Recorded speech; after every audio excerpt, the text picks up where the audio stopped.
We will bring this meeting to order. Lisa, do we have speakers?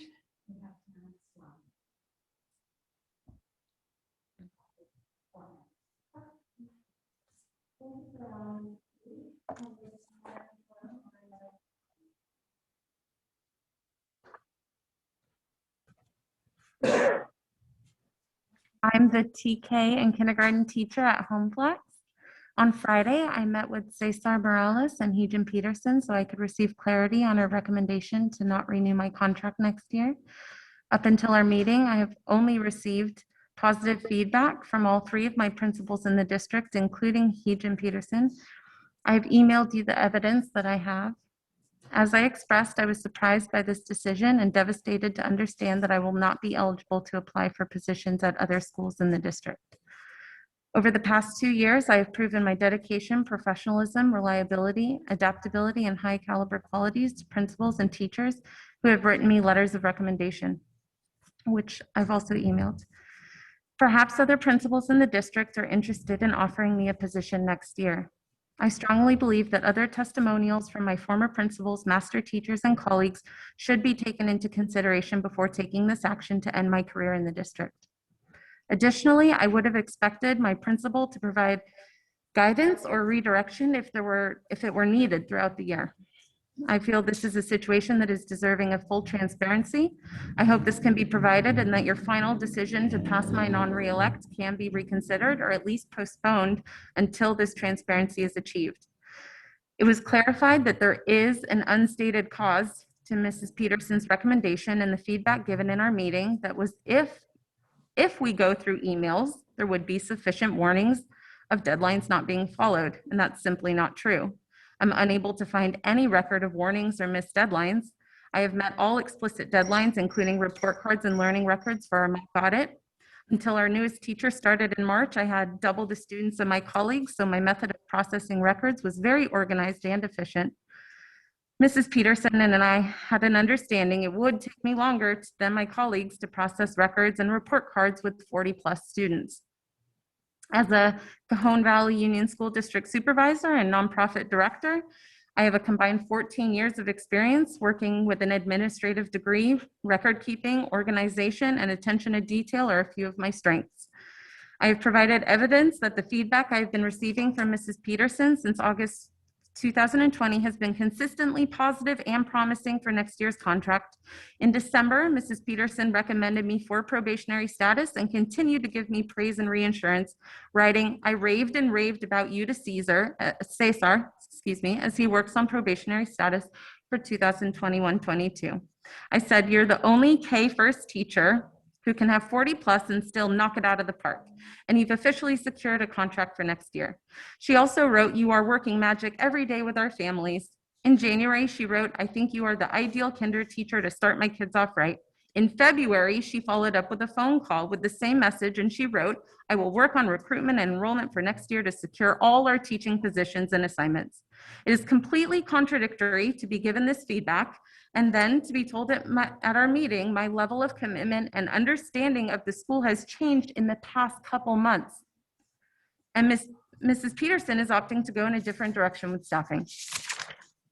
I've consistently been the same hardworking, committed teacher I've been for the past 2 years, and my team members would tell you the same. I've demonstrated in my student teaching and career in the district, I will continue to learn, grow, and improve as an educator and professional. I agree we can progress from this decision in a respectful manner. I appreciate having the opportunity to gain some clarity from my principal, honoring my feelings and respecting me as a teacher and part of the Lakeside community. My integrity and reputation as a teacher in the district has been put into question and tarnished by these circumstances. I've included letters of recommendation and emails to support my position. I respectfully ask that you will consider examining the lack of transparency in this situation further. Thank you. Thank you.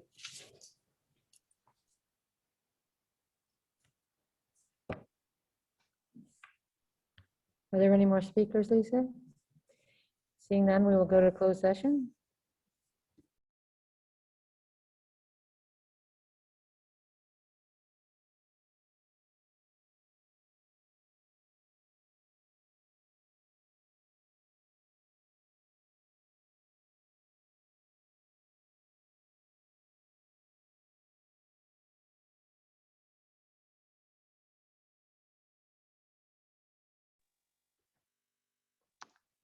6 o'clock, so we will bring this meeting to order. Welcome to all of you on this Zoom call. It's good to have you here. For our closed session report, the board unanimously, with trustee LaChapa absent, ratified the voluntary resignation agreement and final settlement with release of all claims with campus student supervisor employee ID number 637670. And pursuant to Education Code Section 44929.21, subsection B, the board unanimously, with trustee LaChapa absent, took action to non-reelect the employment of probationary certificated employee ID numbers 630-667, 625-451, and 631-573, and to direct the employees to be timely issued notice of the board's decision. And now we have Grace and Hee Jin will be presenting information on Riverview and Winter Gardens, along with the flag salute. Yes, let me start that. Give me a second.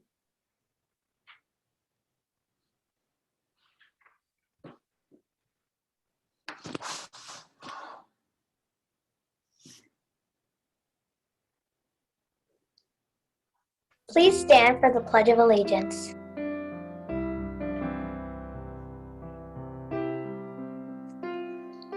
I pledge allegiance to the flag of the United States of America and to the republic for which it stands, one nation, under God, indivisible, with liberty and justice for all.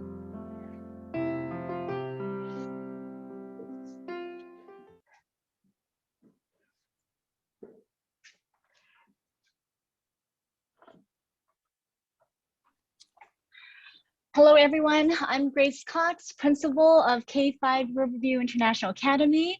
We also have our Winter Garden administrator, Ms. Hee Jin Peterson, here with us. Before I begin my presentation, I would like to thank the school board for giving Riverview and Winter Gardens this opportunity to spotlight our schools and students.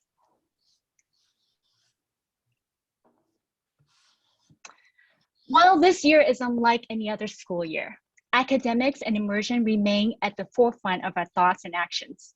To ensure the quality of immersion program, our teachers started the year making sure grade level content and target language proficiency are aligned to state standards. Grade level team designed unit lessons with scaffolds and support and established grade level language goals to empower students through goal setting. This year, we put our focus on student growth and strength. Our teachers use data and goal setting process to monitor and improve student learning. Because many students are learning online or in a hybrid model this year, our teachers leverage technology for remediation. Adaptive software programs are made available to assess student learning, address particular learning skills, and monitor student progress.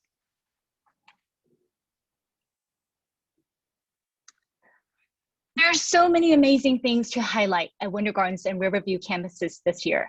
One of the first thing I want to showcase is the Mandarin immersion concurrent teaching model that our Mandarin and English teachers were asked to explore this year. The model allows virtual students to participate in real time with their in-person peers to provide connections and foster engagement. Let's check this short video of concurrent teaching in action. In the video, you'll see clips of distance learning students in person participate simultaneously. The first clip, you'll see our Mandarin immersion teacher, Mrs. Wass, teaching a third grade math lesson. The second clip, you'll see our third grade English teacher, Mrs. Hood, explaining the writing process to her students. Ms. Cox, there is a blue box. Yes. There is a blue sorry. box on our screen. Is there any way that, Blue box? yeah, on the side of the screen, we can't see a part? Okay, now it's on the Do you other see side. now? Now Oh, the you know box is what? on the other side. Okay, that's a little Oh, better. is it better? I think it's had to do with Zoom. Is it okay now? This is much better. We're missing now just a tiny piece of the top, but I think we'll get there. Oh, Go you know ahead. what? Here, I'll do this. How about that? Yes, Better? yes. Okay. All right. Here we go. 最快哈，最快的有5分哦，好，哎，在这里我们要快啊，不用写题目，贝利不用写题目，拿出来，教室小朋友，你可以举手吗？你好了，把它举起来，对，把你的白板或是题拿出来，好，你很快5分，哦，德威也很快，哦，贝莎不用写题目啦，好，德威5分，胜珠5分，海贝5分，海登。打成5分，好，写对的小朋友给自己5分，大家都很快。哎，动脑，再快一点。 Okay, so here's our must-dos and our may-dos. Chevelle's gonna know exactly what to do because her eyes are on the screen, and I can see that Easton also has a clear view of what his goals are. Okay, so today everybody's on their own step for publishing, right? So whether you're on your reason paragraph or your concluding paragraph, this is the day to work at your own pace. Friends at home, thank you so much for that, the eyes on the screen too. And I saw that thumb up and that nod. That tells me that you're also understanding what it is that we're talking about. As you can see, making concurrent learning happen requires a considerable amount of planning and multitasking. I want to give a special recognition to our Mandarin and English teachers at Wintergarten and Riverview for their hard work and perseverance throughout this year. Hats off to them. Student influencers and leaders. This school year, I launched a weekly in-house morning show on YouTube Live called Hello Riverview. Our students take part in the morning show as student influencers, spreading positive message to other students. This program consists of a series of thought-provoking inspirational messages, stories, and current school events broadcast live through YouTube. Our goal is to uplift and promote camaraderie and positive school climate. Through this platform, our students demonstrate how they care deeply about others and are empowered to make a difference. Here's a clip of our student influencers sharing information about our PTSA reading event, Readapalooza. Hello, Riverview and Winter Gardens friends. My name is Juliet Camacho, and I'm here to present the winning classes for the Readapalooza. The PTSA wants to thank us for taking time to read as much as we could and participating in this fun event. I had so much fun reading as much as I could. Principal Glaze, could you please share the results? Okay, here you go. Overall, as a school, we read 117,488 minutes. That's 1,958 hours of reading. Wow, that's a ton of reading. Good work, everyone. They're amazing. Okay. Design thinking and engineer design. Our students think critically. They ask questions, use evidence, reflect on ideas, and engage with design thinking principles. Through hands-on science projects, they learn, apply, and explore these principles through active learning, real-world problem solving, and individual exploration. I have a video for that. The first clip, you'll see our Spanish immersion teacher, Sinuela Ochoa, asked her second grade student to explain purpose of designing a weatherproof hat made out of a cardboard box. The second clip, you'll see Mrs. Will's students working collaboratively to design experiments to test scientific theory. ¿Puedes hablar acerca de tu sombrero? ¿Por qué creaste o construiste este sombrero? Porque si yo era en una isla, si vas a llover, esta puede ayudar, porque si vas a llover y yo ponerla, toda la agua vas a estar como así. Okay, what are you guys testing out, Sarai? We're testing out trying to only use 2 cups. Okay. And we're trying one cup full of all the mass, the top one on top, and the other one full of nothing. Okay, so why are you putting more mass on the one on top? What do you think that will do? I just did it. It'll crash down on top of the one after I pull down like so. Okay, so what does the mass on top do? Music and art. Our students learn continuously. They grow and embrace new opportunities through learning music and art. At Riverview and Winter Gardens, we value the importance of enrichment learning. Our teachers continue to provide fun art lessons in the classroom despite the pandemics.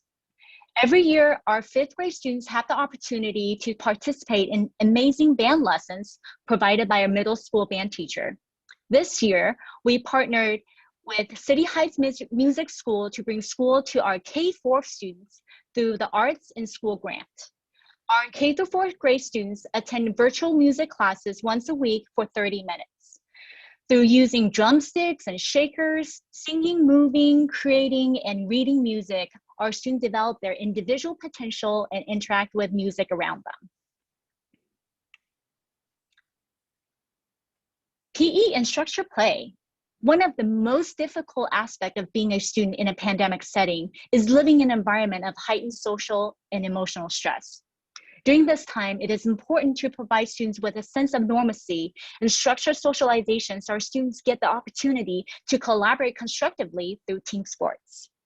We implemented structured play and PE time at both Winter Gardens and Riverview campuses.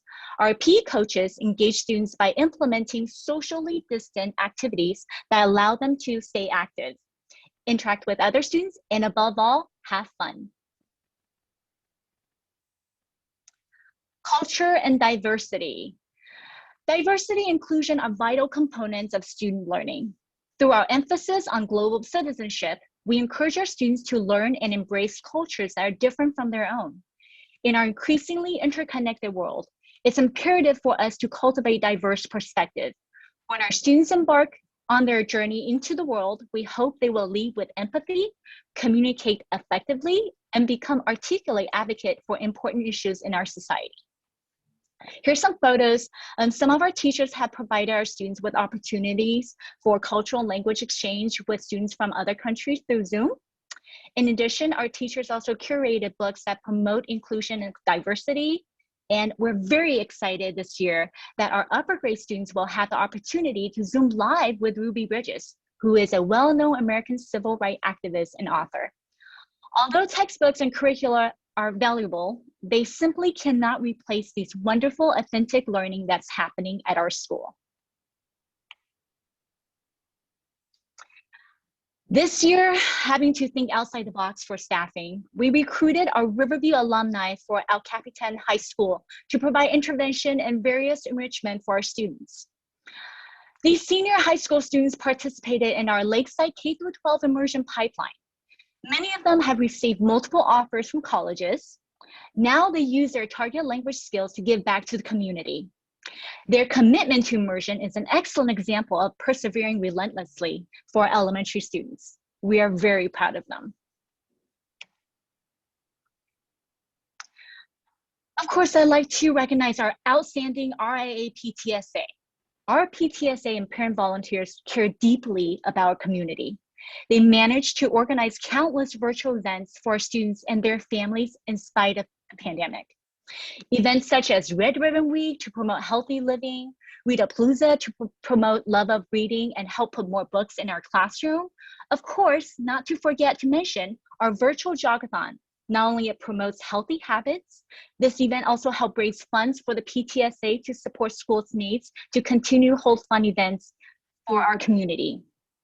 There are other great events like paint nights, music nights, science nights, oh my goodness, just to name a few. Thank you, PTSA and RIA parent volunteers for making this year fun, exciting for our families. Last but not least, I would like to take this opportunity to give a shout out to our unsung heroes, my staff, my colleagues, and my friends. COVID-19 has turned your jobs upside down. Never before has more been asked of you, and I'm in awe of all you have stepped up to the challenge. Going above and beyond to support students during this crazy time. Whether that's setting up video lessons, getting creative with your assignments, driving around town and hand deliver homework, or just simply keeping our school campuses running safely. Without the passion and dedication of staff like you, Riverview International Academy won't be where it is today. Please know that everything you're doing is appreciated and that everything you're doing is making a difference in the students' lives. I'm done. That's it. Thank you so much, Grace. That was a a great presentation, and it was fun to see the kids and the teachers too. Okay. Now we will have trustee reports. Lara? So this month I was able to attend online the incoming parent nights for TDS and LMS for both immersion and the regular sessions. And both principals did just an outstanding job giving out all the information, their teacher participation. Dr. Hardiman did this great video of her school and electives. It was just outstanding to watch.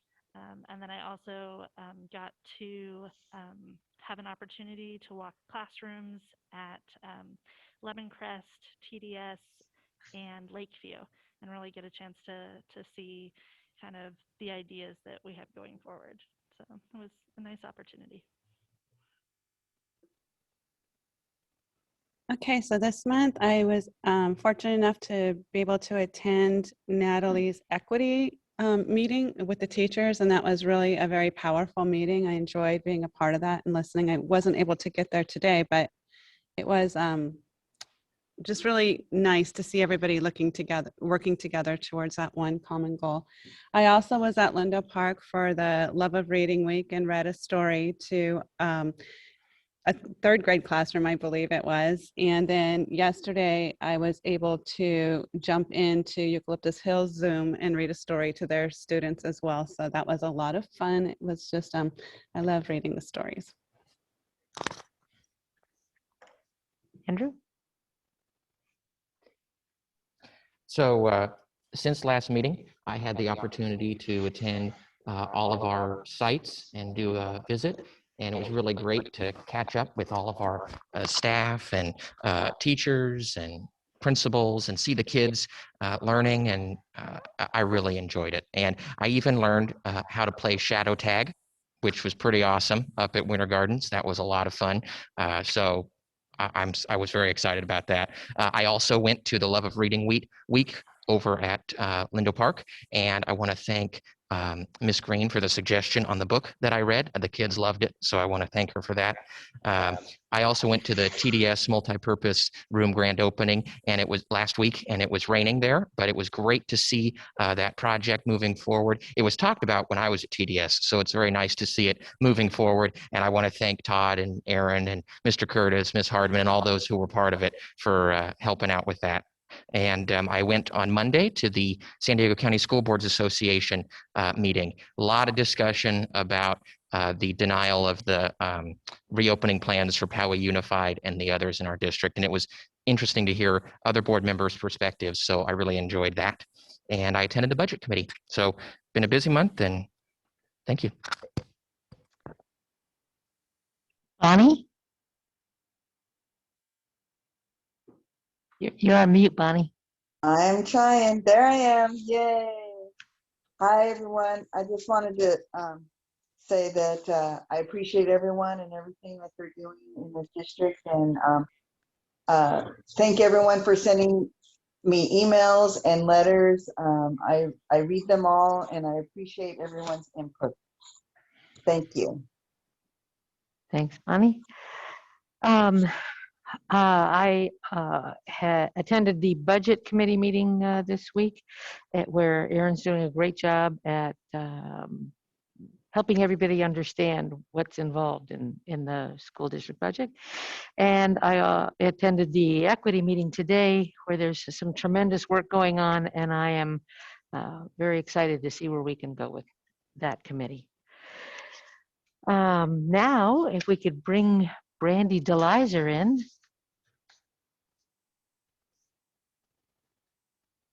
Hi, Brandy. I see the dog. There she is. So I would like to read a little something. Brandy received the CAC Recognition Award. That's the Community Advisory Committee. And this is what her principal, Jim Rosa, submitted for her. Brandy DeLizer is an amazing SDC teacher who creates the best possible learning environment for all her students. She has been and continues to be a role model and mentor to the new SDC teachers. She is an advocate for her students to be included in all general education activities and experiences. She works closely with all teachers, special ed and general education, to ensure that her students have complete access to both curriculums. Brandy builds supportive rapport with her students and their families. She ensures that students and families are supported. Brandy has shown her care for families and students in transitioning them from elementary to the middle school setting. She works with the middle school staff to ensure her students continue to be successful. And under how has this improved the lives of the students with disabilities in our district? Mrs. DeLizer continues to make a major impact in the lives of all her students. Her students leave her classroom more prepared for middle school and the opportunity to be mainstreamed. Her understanding of what students need and the skills they must have in order to be successful in the middle school is evident to the middle school staff. She prepares not only students, but families for the future. Her students are well equipped with the skills learned in her classroom to transition and find success in middle school and beyond. Her dedication to building rapport with the students and their families ensures student success. Congratulations, Brandy. I know there'll be an awards dinner later when COVID allows. Thank you very much. It's greatly appreciated. I know you can't see us all smiling, but we are. That's the benefit from being at home, I guess. It's just a pleasure. Such a weird year this year, but it's just an honor to work at the district and have such a support system at the farm. So thank you very much. Well, thank you for all the hard work you do for all the students. Congratulations, Brandy. Thank you. Congratulations. Thanks for your hard work. Thank you. And before we let Brandy go, I'll just say that I've been in Brandy's class many times, and the students are always engaged, and she's always very engaging with them, and it's never a minute of downtime in there, and it's good work always, and you do a fantastic job, as do your colleagues. I know you have a lot of support, but you're a great representative of our district for this award, so congrats, Brandy. Thank you, Dr. Johnson. Congratulations, Brandy. Thank you. Okay, now we have time for members of the public to make public comment. Who's our first speaker, Lisa? We have Kathy Sprecko. Hi, Kathy. You're muted. Sorry. There we go. All good. Thank you so much, everybody. Good evening, trustees. I'm speaking to agenda item H2, where the board will consider superintendent's recommendation to move from our hybrid model to a full campus opening on April 12th. I want to start by stating your teachers also want to be back to a full campus if it is safe and the environment is educationally sound. But some are concerned that the goal seems a little more focused on getting all students back on campus than on the quality learning environments, and we believe that both should be the focus. Our concern and questions, many of which have been shared to you and other educators, and we've appreciated your feedback, stem from the task of being asked to recreate our classroom environments while there's still these exciting strict protocols of 4 feet distancing and other safety protocols. We know these safety protocols will be even more important with a full opening, but with a full roster, these protocols will impede our instructional time even further. So we're asking the district to have a solid plan that supports the challenges teachers face with making this happen, and one that doesn't impede quality instruction, because we all know that that's our goal. We appreciate the district allowing teachers input into their classroom setups. We do, because we all know they're the ones who know what would and wouldn't work instructionally. Teachers are sharing their challenges or what they would need to accomplish this, but they're needing more helpful feedback or support. Some classrooms are being told that they have the square footage to do this, so teachers are trying different configurations, But some of these configurations have students directly under Apple TV or in a corner with their backs to the whiteboard or in a position that takes away other students' views. So when this is shared and we're told you tell us these concerns are valid, which is great, but they're not as important as getting all students back in the classroom full time. But we believe both are important. So we need district support and commitment to do this safely and to make sure it's educationally sound. And also, because of COVID safety restrictions, each site has systems and protocols that were designed for a campus at half capacity. With a full campus, systems such as drop-offs, pickups, recess, lunch schedules, etc., they're no longer going to work. So we need new systems to be created and implemented using safety protocols. Principals and other site employees will need time and support to do this. Last spring, we understood the urgency to move into DL without a plan, distance learning. We didn't have a choice, but today we have the ability to make a good plan before we return to full campuses. Again, teachers want to return to full campuses, but we also want it safe and with an educationally sound environment. We need the support with this process. We'll support a plan that is well thought out for each classroom. We need a plan that carefully considers the problems presented instead of dismissing problems that are brought to light. When we are ready to fully open, we will need a few days to reconfigure classrooms, reconstruct learning environments, and recreate full roster instructional lesson plans. It's a lot, so thank you for that consideration. Thank you so much. Thanks, Kathy. Next. Next, we have Susie Smith.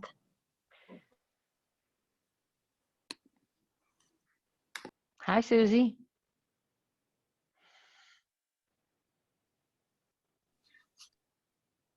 Unmute. Kelly Blum is gonna talk. She was gonna talk for Lindo Park teachers. So is So she? you're yielding your time to Kelly then? Yes, please. Okay. Kelly, would you bring Kelly in?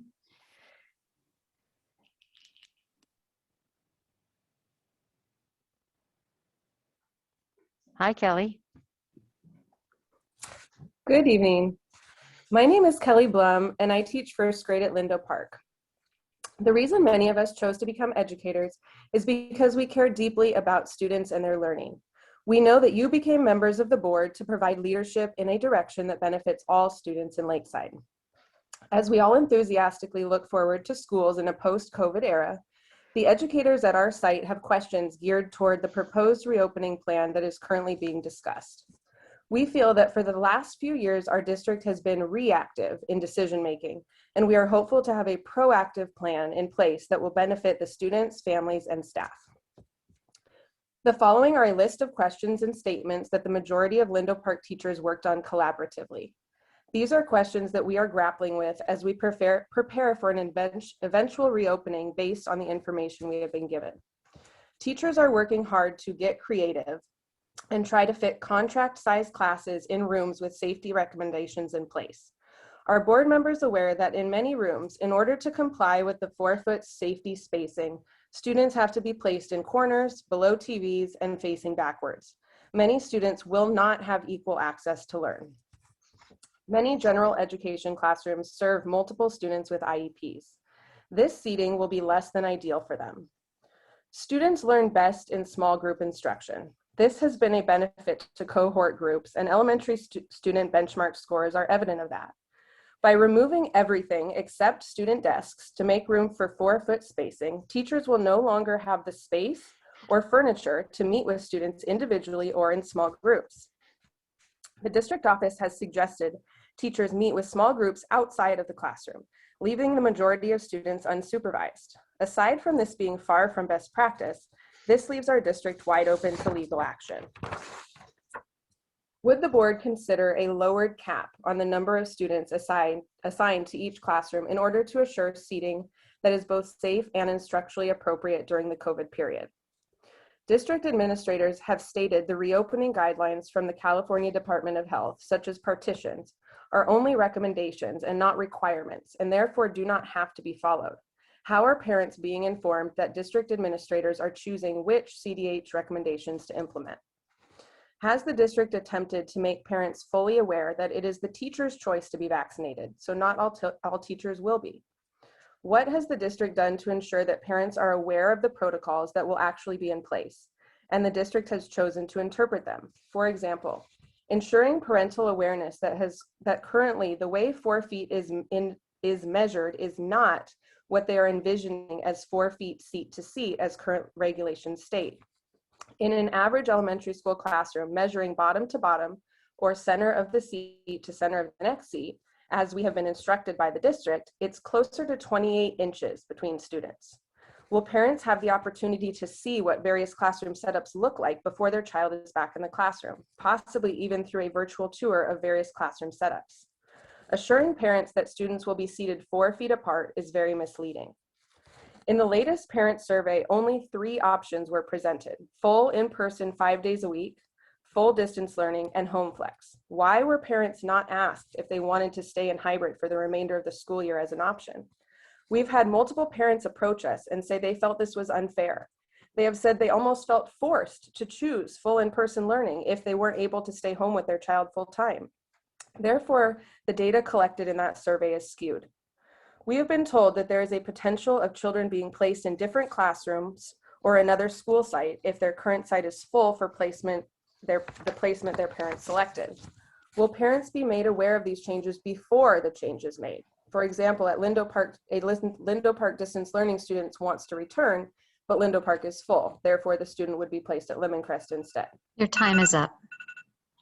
Okay, we appreciate your consideration as we look at all aspects of this important decision. Thank you.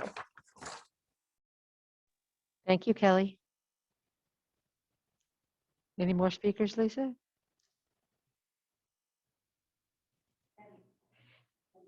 Debbie Larkin. Hi, Debbie. Hi, can you hear me? We can. Okay, thank you for taking my call today. And I'd like to say that, spring break is right around the corner, and all these big decisions that this board has made has been right before they go back on every holiday. I don't believe that any of the teachers can be prepared to go back the way that this happens. I also believe that the board already has made up your mind as to what you're going to do, and it kind of is fueling the fire for the parents that are on, for instance, that neighbor app where they're bad-mouthing the teachers to the point of having 150 people join in. They should fire the teachers if they don't go back. It's causing a lot of fuel to the fire. It's just big decisions before every holiday, and then the teachers know nothing. They have to take their break in order to get their classroom ready. Why would you be sending the teachers back to school when everybody hasn't been cleared with a shot? They've not all received their shots, and even if they were to get their shots this weekend, they would not be ready to be returned to school April 15th, as it doesn't matter which brand vaccine you get, they are both going to have the same efficiency. The first dose will have an efficiency rate of 52% after 12 days, and the second dose has an efficiency rate of 95% after 7 days. So even if all the schools have been open to be vaccinated, which to my knowledge, all schools have not reached the number of cases qualifications to be vaccinated through the district resources. That's only if we could get them all vaccinated by the end of this weekend. And I don't think you're even prepared for that. Why are we rushing into this next phase too quickly again? There should be a plan to keep the teachers safe. The teachers want to be in the classroom. The teachers want to teach. Even if it was AM, PM, giving them a little bit more room in their classroom, they're willing to do that, to split the classroom up. There just seems to be no plan here that's real apparent to me through phase 2. I talked with my doctor, who his head nurse husband is a teacher in the Lakeside School District. His words to me were, if they would only hold on for a month and a half, we could get out of this hot water. Everybody's really antsy to get back. My kids are suffering, your kids are suffering, but we only have to hold on for 6 more weeks. Let the teachers get vaccinated. Let our teachers be safe so they can be in the classroom and feel free to be around the children and circulate in the classroom and be a teacher the way they're used to teaching. I don't know of another district, and please correct me if I'm wrong, that is going to go back to full classrooms. I would like to know what other district is doing that. Could you answer that for me?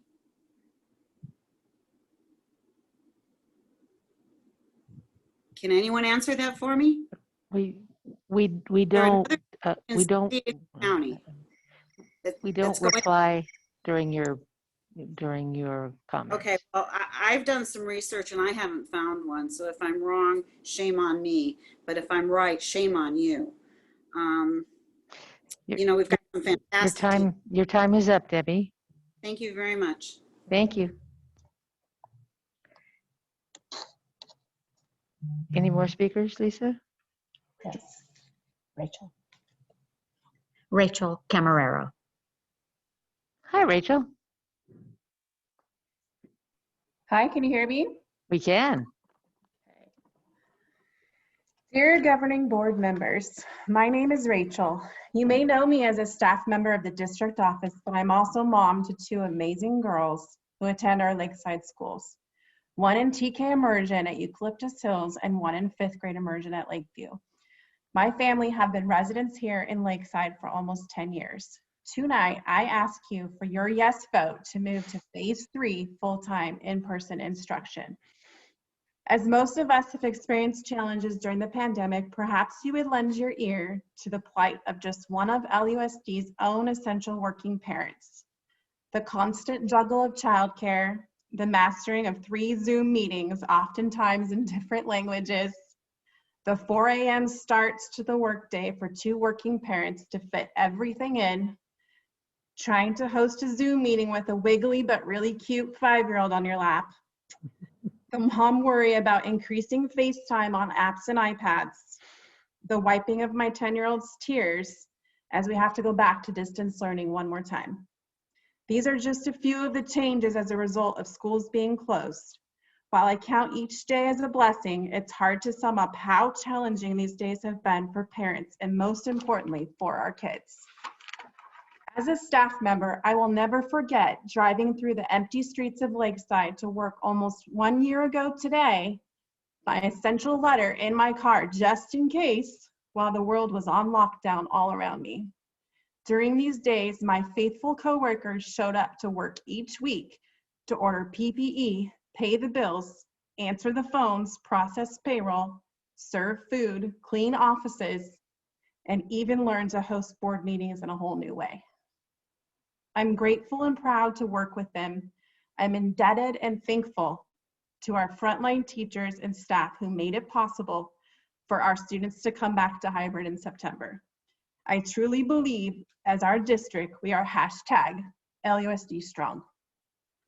So 1 year later, as there's always hope in a new day, and as there are neighboring districts going back to 5 days, my own sister's school district, Solana Beach, is back.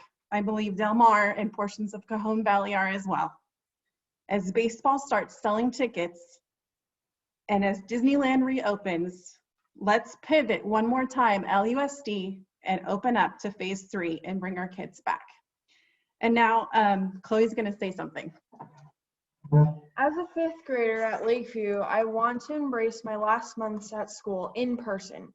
Distance learning is hard for me. I miss my teachers and my teacher and my friends. Please go back to 5 days. Como un estudiante de 5º grado, quiero disfrutar los meses finales en escuela en persona. Aprendiendo en casa es muy difícil para yo. Extraño mi maestra y mis amigos. Por favor, vaya a 5 días otra vez. Thank you. Thank you to both of you. Lisa? That's all the speakers we have. So now we will have a presentation by Dr. Johnson.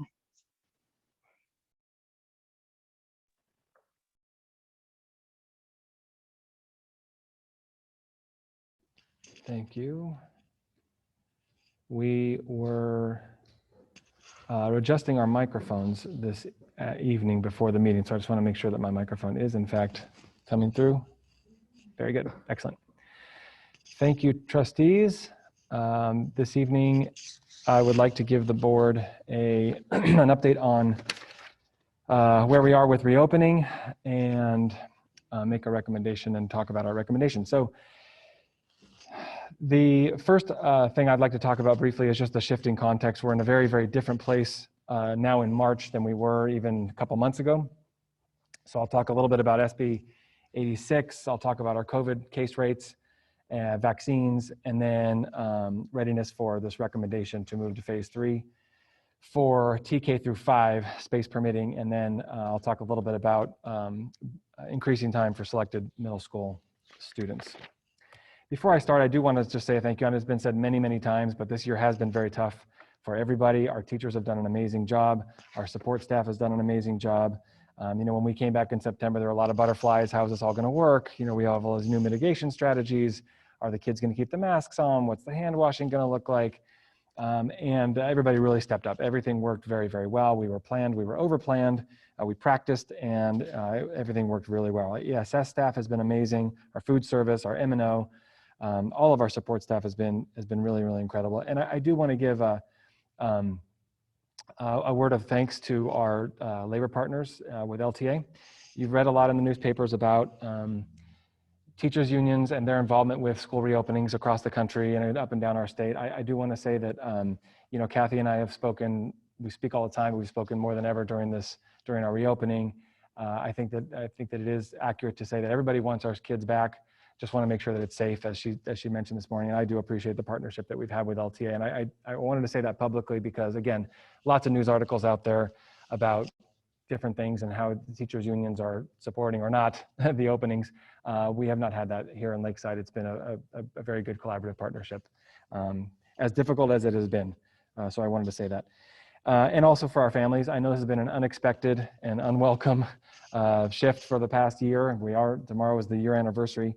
You didn't ask for this, but you've stepped up, and I really appreciate that. And for our kids, we just heard one speaking. This has not been ideal for them either, and they've done an amazing job. They've been so resilient. But with that, I think it's time to start talking about what's next for us. So briefly, with AB 86, was just passed last Friday, and I want to make it clear that this legislation was primarily targeted to school districts that have not been open. They've been closed this whole time. So you hear a lot in the news about school districts are reopening. They're reopening. Well, many of these school districts are really right now catching up to where we were last September. So I just want to make sure that is clear. But there were a couple other provisions of AB 86 that were very beneficial. School districts that have been open like us are able to continue with our reopening plans. We can continue operating under our existing COVID-19 safety agreements and protocols, our agreements with our employee associations. That was fantastic news. There was talk for a while about having to redo our plans, our safety plans. So our existing current safety plans are still in effect. And we will also qualify for some of the financial supports to continue our COVID measures, our safety measures, and increase academic and social emotional supports for students going forward, which is great. I wanted to mention that you've also seen in the news, you had mentioned it, Trustee Hayes mentioned about waivers, about reopening plans being denied. All of these things that you're reading in the newspapers do not apply to LUSD. These are also, again, these are districts that have not been open. So we were really in an advantageous position having opened in September. We're kind of grandfathered in. So all of our existing plans, because they have been working and because we were open when we were back in the red tier way back when, these things don't apply to us. So I just say that for the members of our staff and the board and for the public, when you're reading in the newspapers, there's different school districts in different positions. And then also SB 98, which we talked about a lot about last summer, that was passed last summer, still is operable. And it states in part that LEAs shall offer in-person instruction to the greatest extent possible under the guidelines that we are given. So in terms of the shifting context that we are in right now, I wanted to share with the board currently where we are in the county. This graphic here shows county COVID numbers as of, I believe this is last week. This graphic was this week, and I think the numbers are about a week delayed. So you'll see here very clearly the spike in cases, which was right after the new year, after the holidays. That's when we went on 2 weeks of distance learning, and then we came back. And you can see since January, the declines have been drastic. So we really are in a very, very different place than we were even 2 or 3 months ago. And this is very good news. This is across the county. Here locally in Lakeside, zip code 92040, back in that spike that I showed on the last slide, we were up in about the 80s in our case rate. You can see here last month, we were at 27. Last week, forgive me. Last week we were in 27. This week we're at 13. Those numbers continue to drop precipitously. So that's good news as well. And then I'll have Dr. Winspear talk about our local numbers right here within the district and what's kind of changed for us in the past month. So as you can see, overall, our case rates are mirroring the case rates in the community here in Lakeside and the community at large in San Diego. So we went from between January 14th to February 10th having 53 student COVID positive cases and 24 staff. And since February 11th through March 8th, we've only seen 15 student positive cases and 1 staff positive case. And so this is the same data essentially week to week. So you see the spike in January and then you see it came down. We had a little bump there and then we've been really low with 0 cases for staff for the last couple of weeks and only about 2 students each week having positive cases. And in terms of reporting, how often are students and staff reporting symptoms of COVID? We are still seeing people, students and staff having symptoms that is causing them to be excluded from school for a period of time. And we are going to have to continue, as you know, those protocols into the rest of the school year. However, we are expecting to see these numbers drop as well, or we're hoping to see these numbers drop as well. And then you see our close contact numbers are dropping. So it makes sense that as cases drop, the number of people who are coming into contact with people who are positive is also dropping. So again, a dramatic decrease in students who are reporting having been a close contact, and also a pretty dramatic decrease in staff as well. Thank you. And then just to shift to talk about vaccines, is another really positive and welcome shift for us just in the past couple of weeks.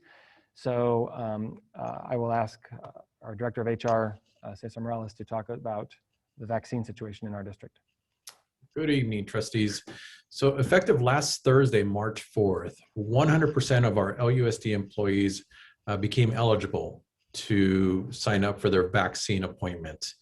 On Monday, March 1st, our quartile 4 schools and programs became eligible, which included Lindo Park, district office, and all support staff, M&O, child nutrition, and including our preschool program. And then the following day, Tuesday, March 2nd, LMS, Riverview, and Winter Gardens joined the eligibility to sign up for the vaccine. And then once again, on Thursday, March 4th, quartile 2 included, that encompassed 100% of our staff. And again, this includes substitute teachers, classified substitutes, transportation. Anybody connected to Lakeside Unified School District is eligible to sign up for a vaccine. I do want to give a big thank you to our Viva partners for coordinating this grand effort. And then we also linked up with Santee Unified and Alvarado Hospital to add an additional day for vaccines next Thursday. And again, that's solely open to Santee Unified and Lakeside Unified. And our goal is really to make it possible for anybody who wants to get the vaccine to get the vaccine. Thank you very much. So yeah, that was the very, very positive news. We first had heard about the quartile system that Friday previous, and we were very unsure. We weren't sure what the timeline was going to be, and then boom, the next week it just started opening up really fast. So that was great, and that folks are out there getting their vaccines. I want to also talk now just very, very briefly about some academic data. Now, this is I'm just going to share a couple of quick data points. Next week, when we talk about the LCAP, Dr. Reed will have more data to share with the board. So I'm only going to highlight a couple of points. But before I do, I just want to say everybody is working really hard. Everybody has said that. Our teachers are working super, super hard. There is more small group instruction happening in our classrooms. There's no question about that. Our counselors are working hard. Our administrators are working hard to provide the most engaging instruction possible. So I think that just the model that we're in right now has some challenges to it. So I want to share that these are numbers for our most recent MAP assessment. So MAP is measures of academic progress. It's given 3 times a year in both English language arts and math. These are the results for all of our students in Lakeside this past administration in winter. And you can see that they fall into 5 performance bands. These numbers are improving. I will say that when you see this next week from Dr. Reed's presentation, you will see these numbers are a little bit better than last year's numbers, which is good overall. But the part I wanted to highlight for the board is how our students who are labeled chronically absent are struggling.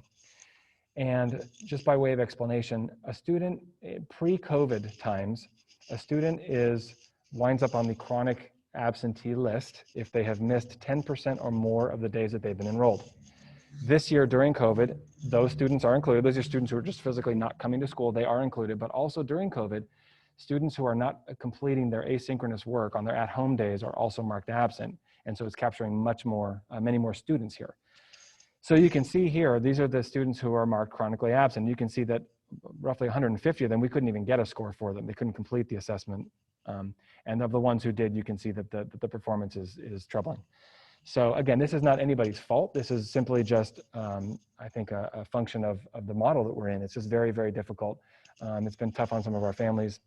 It's been tough on some of our kids to stay engaged on their at-home days. So I think it's probably reasonable to assume that other districts are experiencing some of the same things, and some of the districts that are in full distance learning are going to see some of these same numbers. I don't have access to other districts' internal data, but I think this is something worth thinking about.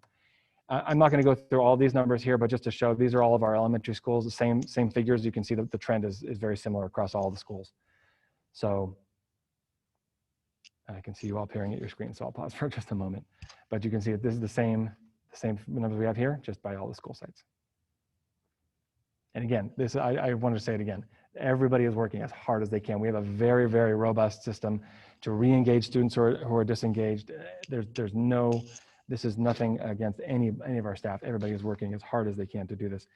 But I do also want to say that in a normal year, for the past 3 years, our chronic absentee numbers have run roughly around 7%. This year, they're about 14%.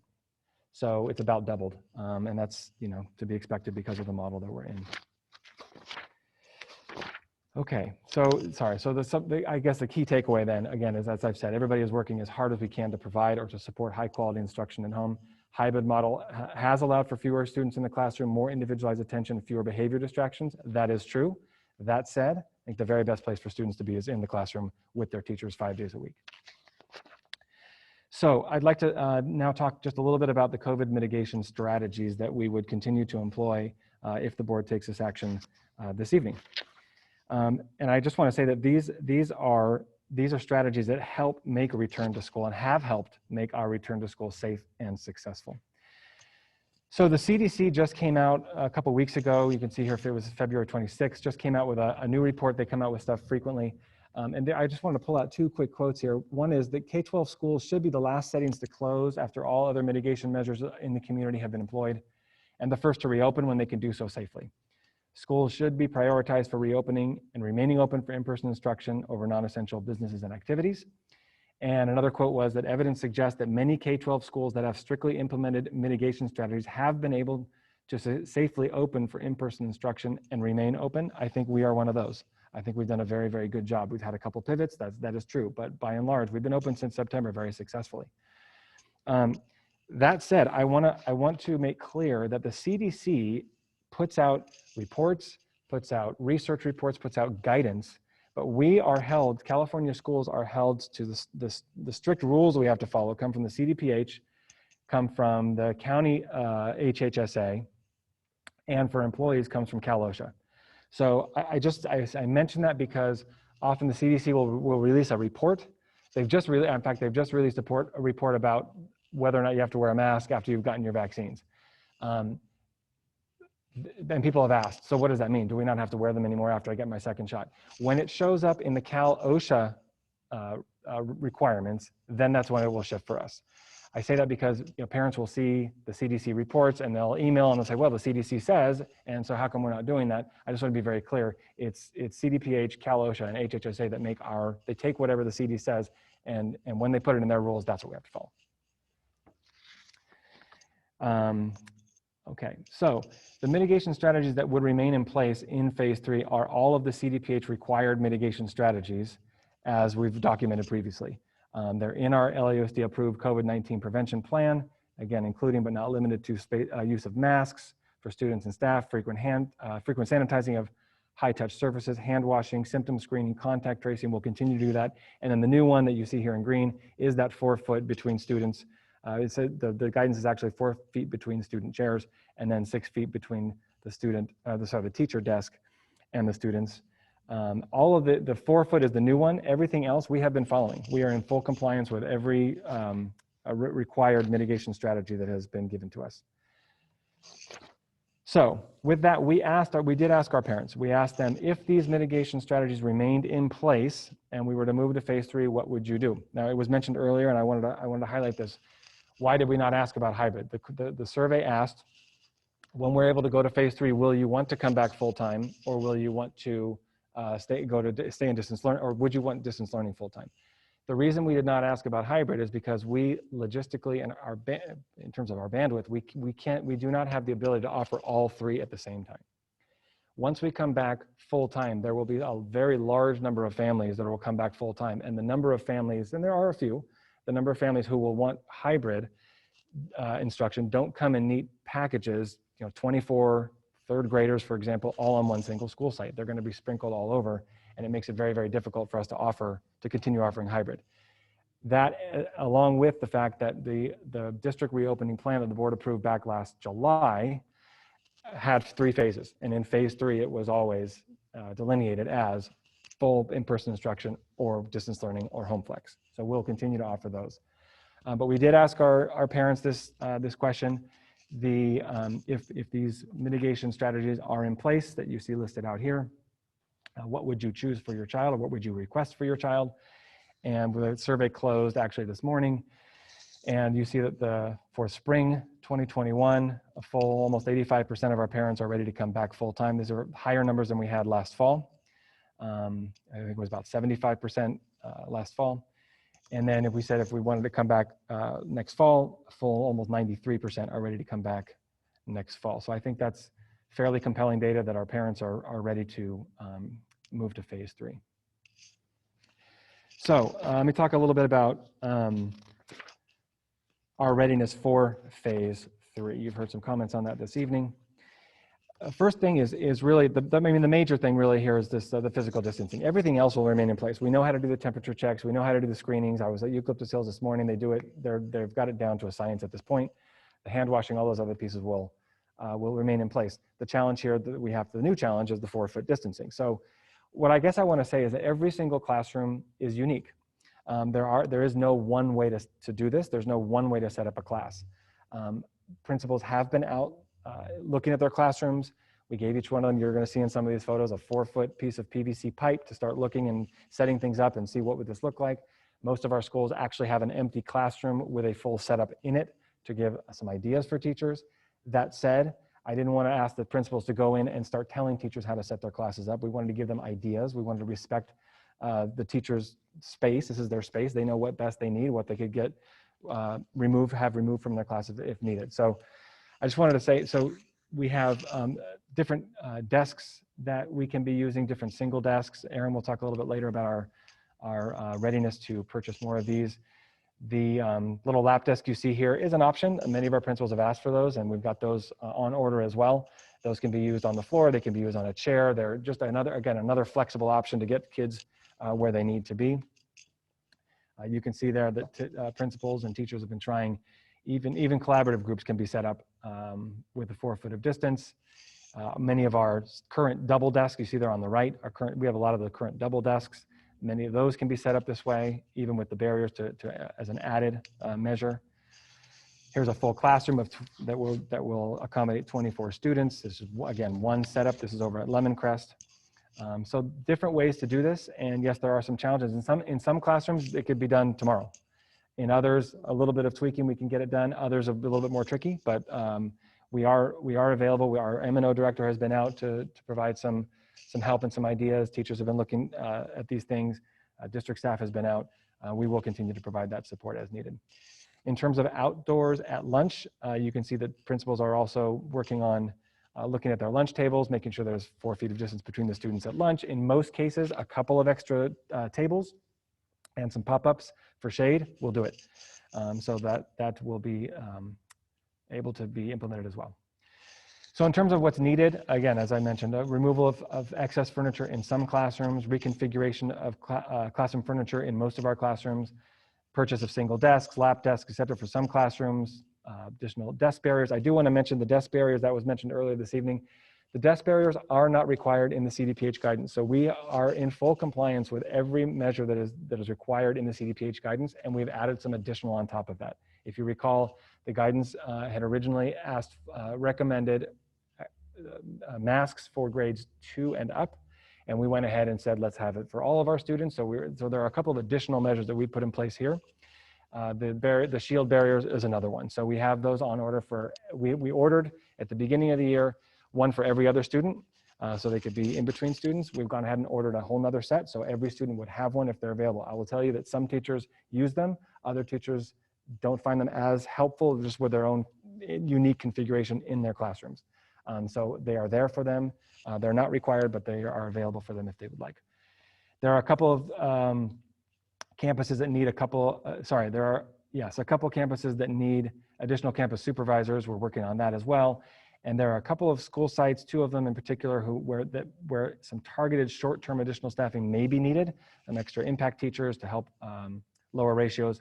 I do want to say that we have made outdoor spaces available to teachers and offered that as an option for small group instruction, those kinds of things. We are not dependent on outdoor spaces, and we have not directed our teachers to use outdoor spaces in order to make this work. And COVID money, will cover all of these expenses.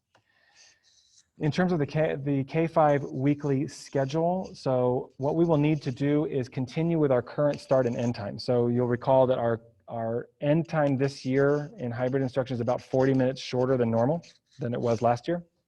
So we would need to retain that end time because I'll talk about middle school in just a second. At this time, we're not able to make these shifts for middle school. And so they need the consistent end time for transportation.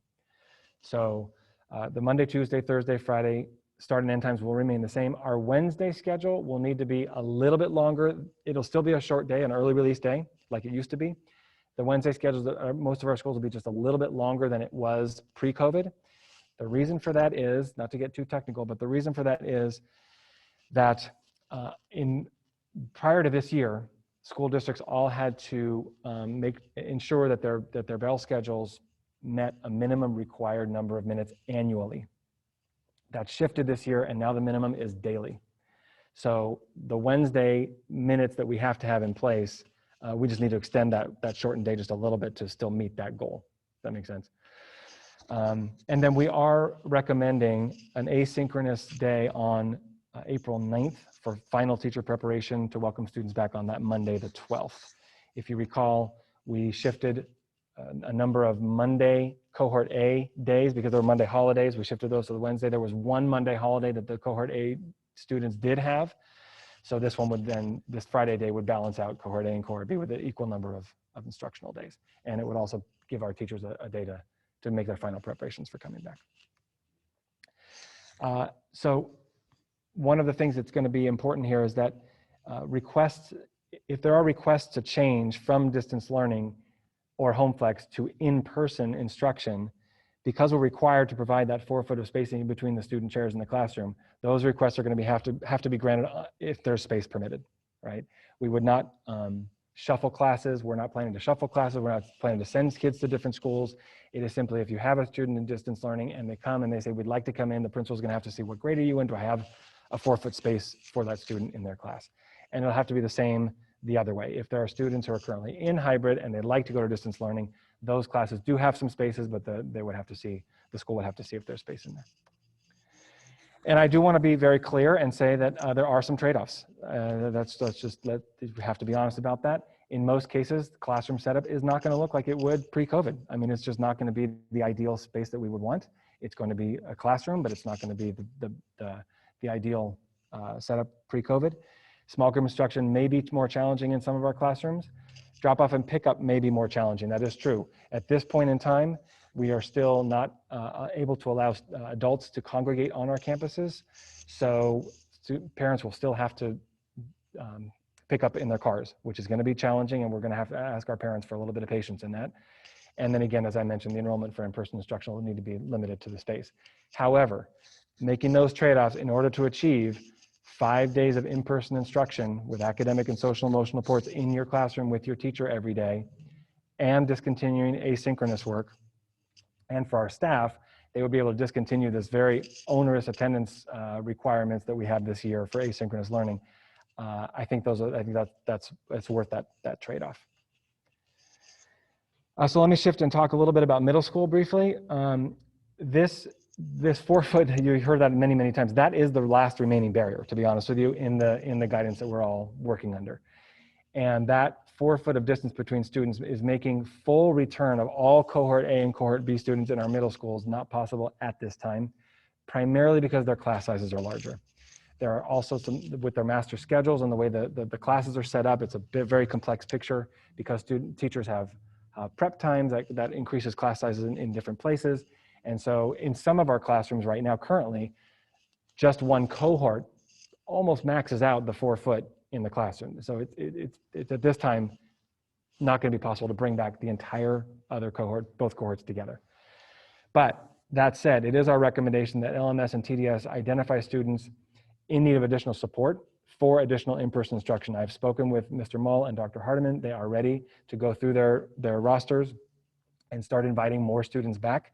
It's going to be it's almost like surgery. They've got to look at their entire schedule and see when can I get these students in where we can still provide the distancing. It's a very complex picture, but they are ready to do it. They're willing to do it. And these are the students that we would prioritize. These student groups were actually called out in AB 86, and I think it's an appropriate listing of students that you see there. And this additional time could be done during the school day and or after school. So both school principals are ready to do that. So with that, it is staff recommendation that we move to phase 3 of our district's reopening plan, which is 5 days a week of in-person instruction on April 12th for grades TK to 5, space permitting under current CDPH guidelines, and for identified middle school students in need of additional support. And with that, I will take any questions from the board.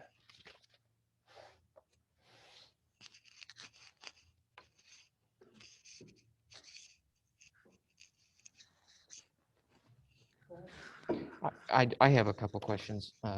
So make sure I can hear myself here. Make sure I'm good. Okay. So I have to say that the middle school component, while it's nice to see that we're able to accommodate some of these state guidelines for TK through 5, when we were talking about our phase 3 movement last time, and we were saying that might be able to accommodate middle school, could you sort of just explain why, a little bit more information on why we wouldn't be able to bring back some middle schoolers? Because I'm getting questions from middle school parents who are just wondering what the difference is now versus then. Sure. I mean, I think that as the guidance has changed, the old guidance said 6 feet between students where practicable, which gave districts a little bit of wiggle room. The new guidance says 6 feet is still there, 6 feet where practicable, but under no circumstances less than 4. So they kind of put a much more hard line for us.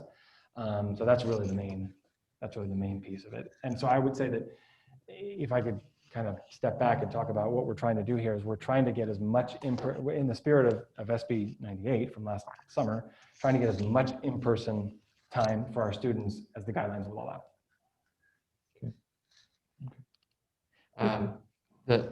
The other item on the middle school side that I think is important that we should address is in the news, we're hearing about these reopenings and how AB 86 and SB 86 talked about this difference between red tier and that middle schools can open at red tier. But I think it's important to highlight what the distinction is for us. So would you be willing to do that? Sure, yeah, of course. So many of the districts out there are following that purple tier, red tier transition very, very closely because, again, they've not had students in school at all. So there's some triggers that when we go into the red tier for school districts that have not been open, there are some triggers that start opening for them and they can get kids back. For us, we've been open, so we've been in hybrid. Again, the 4 foot distance piece, that is the hard and fast barrier, and moving to the red tier doesn't remove that. So those CDPH guidelines are in place no matter if you're purple, red, orange, or yellow until they change them. And I think, I don't want to try to make a prediction, but there's a lot of talk about that. And I will make a prediction.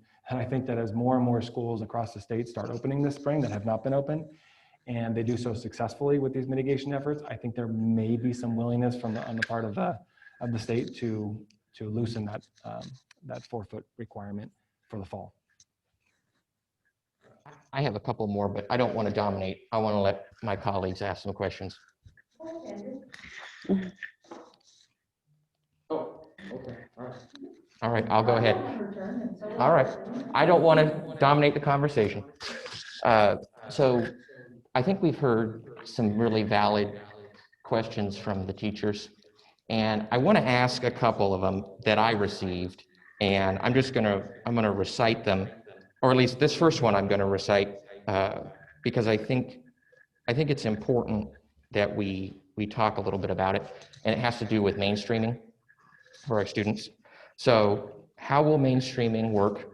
Will there be room for SDC students to spend time in a general education classroom as stated in their IEP? So let me ask Dr. Winspear to chime in on that one. Thank you.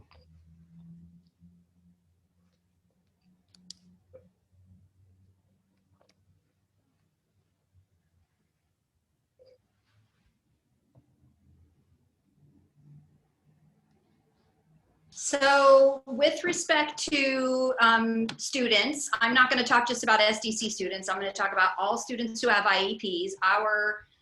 Our mentality is that every student is a general education student first.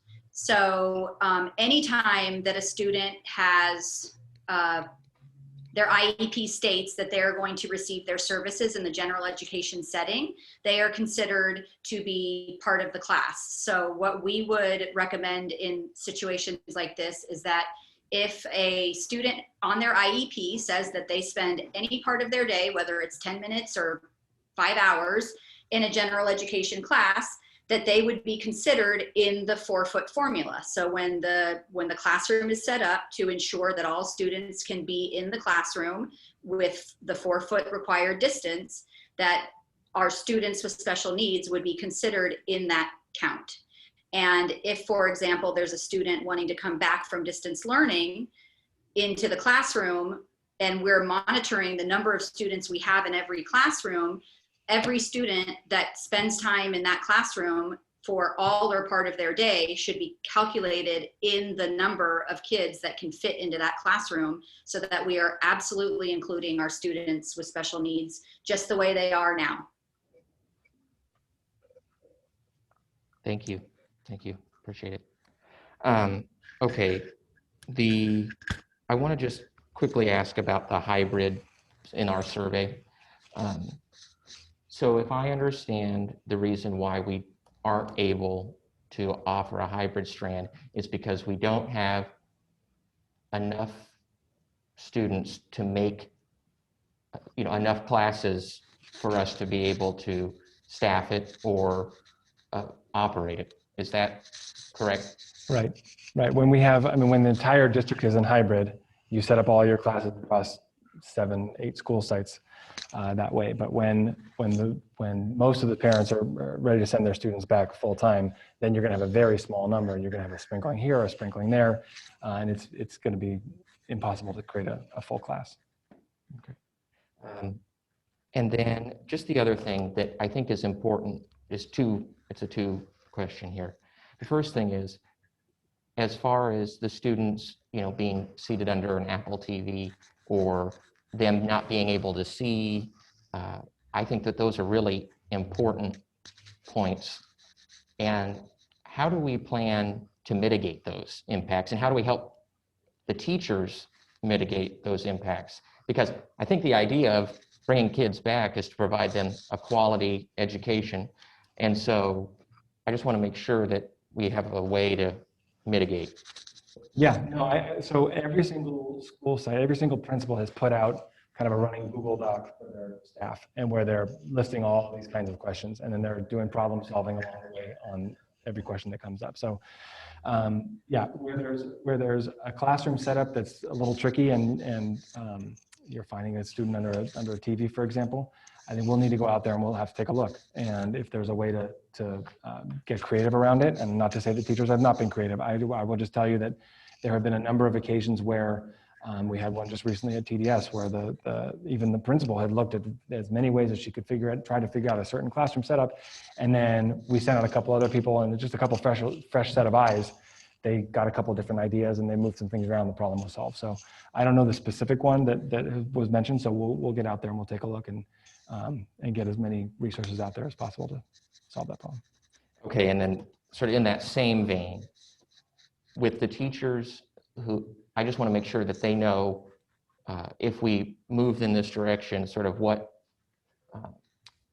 I guess the right way to look at it is sort of what their expectations are, how we're going to help them, what they can expect from us.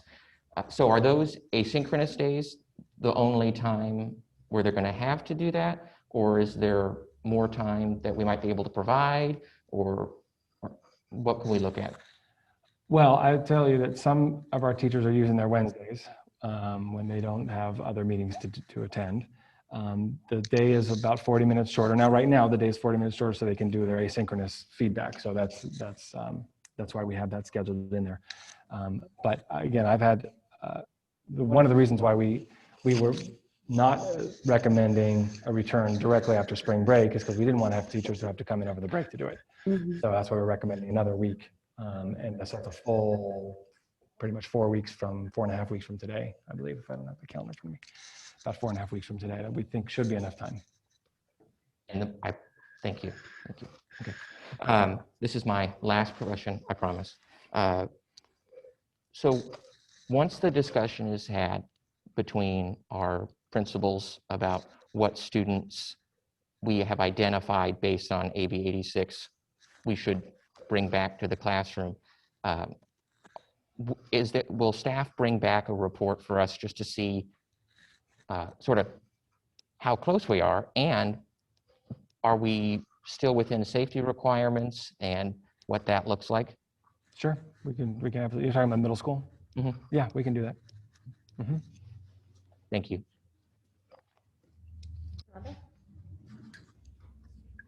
Microphone.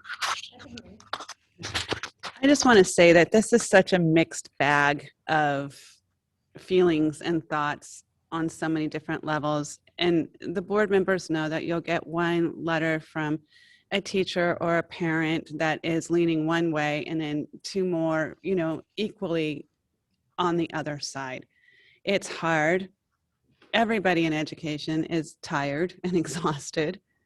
And to pivot again is difficult, definitely. And to do this, we are going to lose learning space, in speaking with kindergarten teachers that aren't going to have the rug, they're not going to have these things that they need. However, I believe when we were sent back, to our rooms March 13th, that we thought we would be out for a couple of weeks. And it's been a year. And so coming back when we were putting in the distance learning and the hybrid learning, that was a shift and that was a struggle, and everybody did it. I mean, our teachers have been amazing to rise to every occasion that we've given them. I feel like it's unfortunate to shift again, but I understand the need to get the kids back in the classroom. And so, like I said, my whole thing has always been, as long as we can do it safely, as long as there's a safe plan in place and our teachers have the option, should they to choose it or not, to get their vaccine. Some of you can't make them do it. I agree with that wholeheartedly, but they have the option now. So, I mean, that's a big piece that was missing before. And it's just one of those things where you have to look at, it's a win for the kids. It's a win for the kids. Sarah? You know, I absolutely agree with Rhonda. You know, I see both sides of it. Two of my friends are teachers, but I also am a parent of students. And so I'm seeing both sides. I'm seeing the struggle. I'm seeing the good. You know, it's finding the balance in it too. You know, I know Dr. Johnson and I have spent a lot of time talking about the middle school part of it.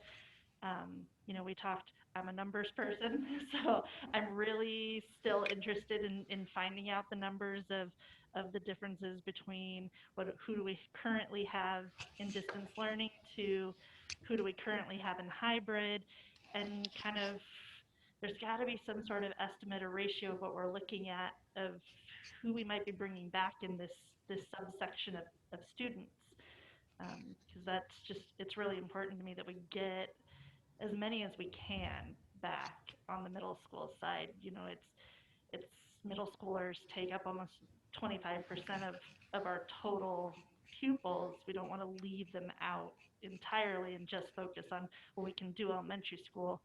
You know, we need to look at, you know, safely doing as much as we can into the middle school, not leaving them out.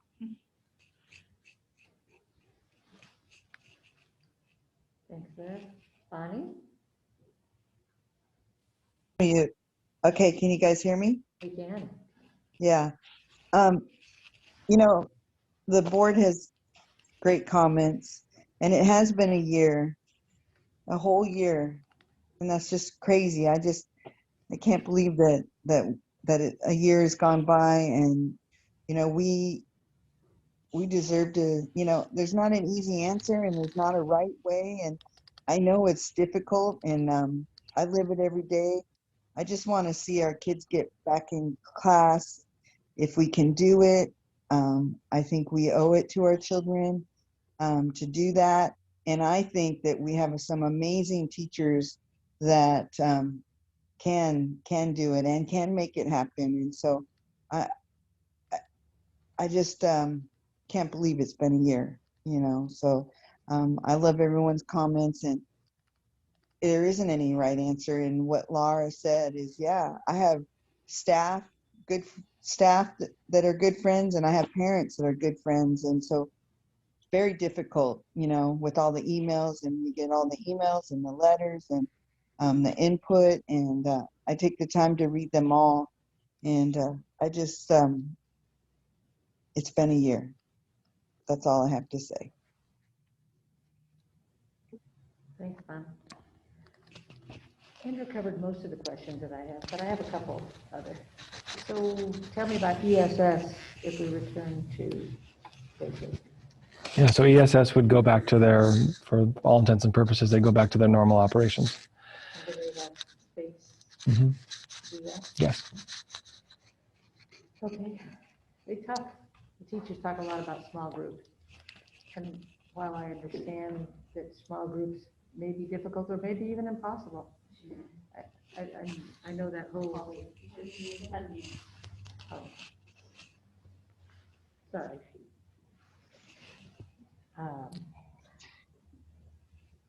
I think at this point, the most important thing is to bring the kids back, especially the students who are not attending at all or attending very limited amount. Those students need to be back in the class. And safety, I've always said this whole time that safety was my number one concern. But if we can do this safely, I think it's done. That's it for me. Anybody else have anything else to say? Okay. So someone like to make a motion to approve H2? I will make a motion to approve H2 to bring to escalate to phase 3 of our reopening plan, full-time in-person instruction on April 12th, 2021, as follows: for grades TK through 5, space permitting under current CDPH guidelines, and B, for identified middle school students in need of additional support. I'll second that. The only additional thing, because I didn't really give a lot of comments, I just asked a lot of questions, like is typical of me. But I just want to say that what my colleagues have said is very accurate. This is a double-edged idea. You know, we're going to have consequences on both sides. We're going to have input from many friends, many family. You know, I can't tell you how many times throughout the past year I've been in Albertsons and all I'm talking about is school reopening. And every time I've been up to Trevi Hills, the winery, I'm talking about school reopenings. And I think it's important for everybody to know that my goal has always been to try to achieve balance and make sure that we can get our kids a quality education while also ensuring safety of our staff. So I really want to make sure that we just watch what's going forward.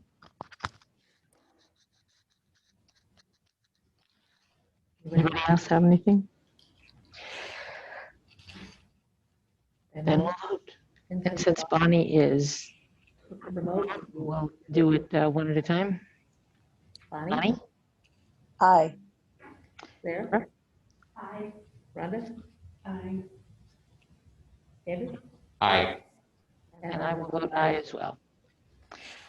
Thank you to everyone who put a lot of effort into your presentation and the principals, the teachers, everyone who is working to make this work.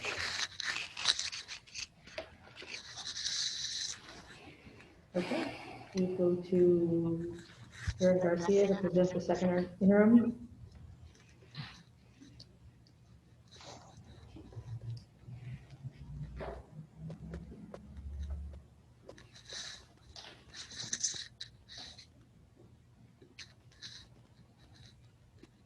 Okay. Tonight we have the 2021 second interim budget report. It is not often that I get to deliver good news. So you're going to see that this report shows an improved financial position for us based on improved revenues at the state level that was introduced by the governor in his January budget proposal. Before we start, I'd like to thank the business staff, in particular, our brand new finance director, Shannon Johnston, and she's here tonight. She started in mid-December and quickly came up to speed, learning our own school district budget, as well as the new financial system to develop this report. And she's done a great job and got this done.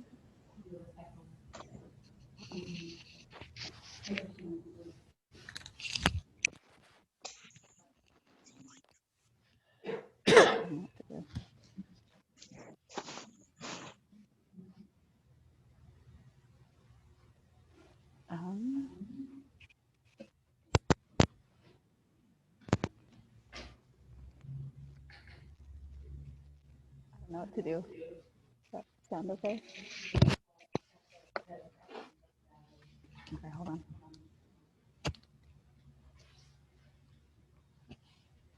Can do this.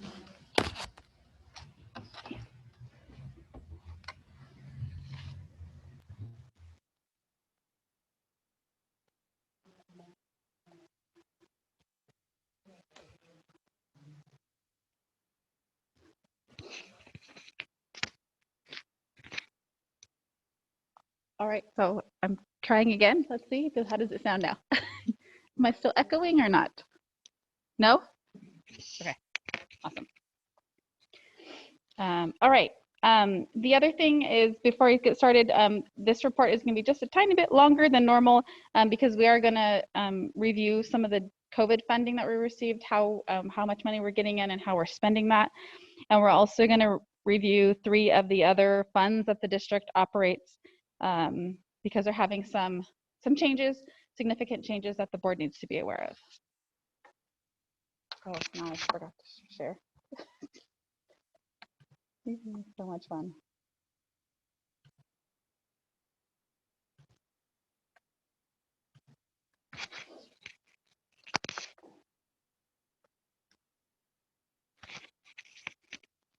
All right. So in our annual financial reporting schedule, we are at the second interim report in March. This is the 4th time we've looked at our budget for this school year, and we'll look at it 2 more times before we are completely finished.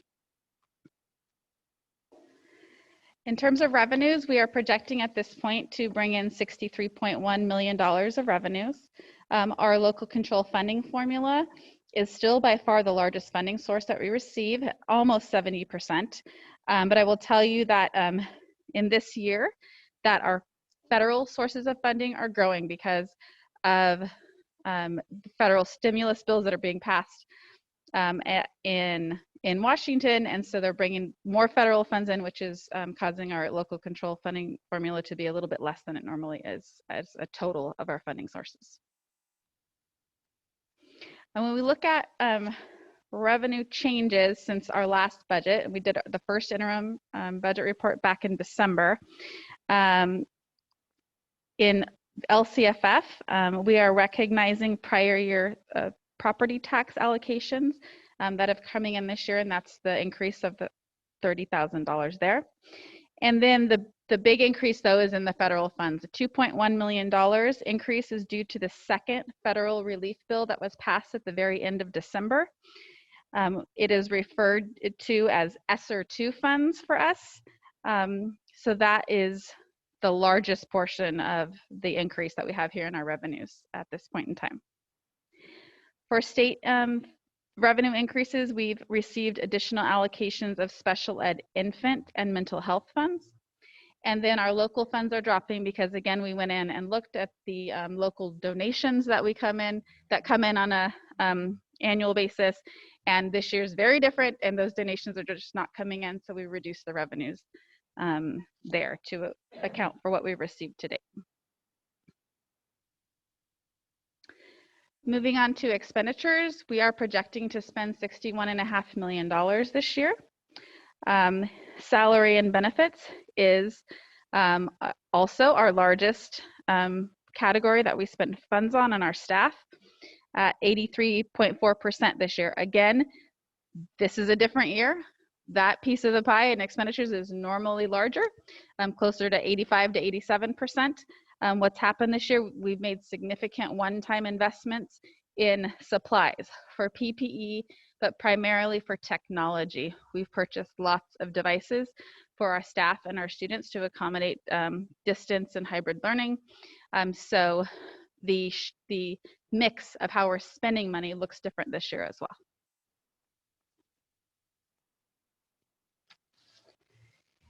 And then if we look at the different categories and what's changed since first interim, certificated salaries have increased slightly. It's a combination of a couple different things.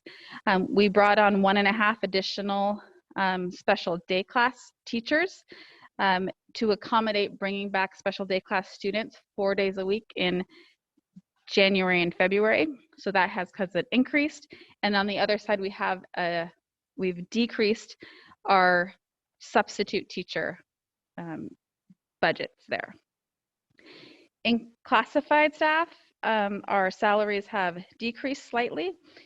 We are also having increases for instructional aides related to those special day classes that we've increased by.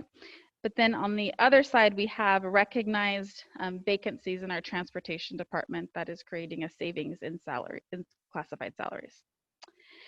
In benefits, we have made adjustments based on general health benefit reconciliation. We had a new plan year start and some of our employees made changes that are effective January 1st. So we made adjustments there in the budget.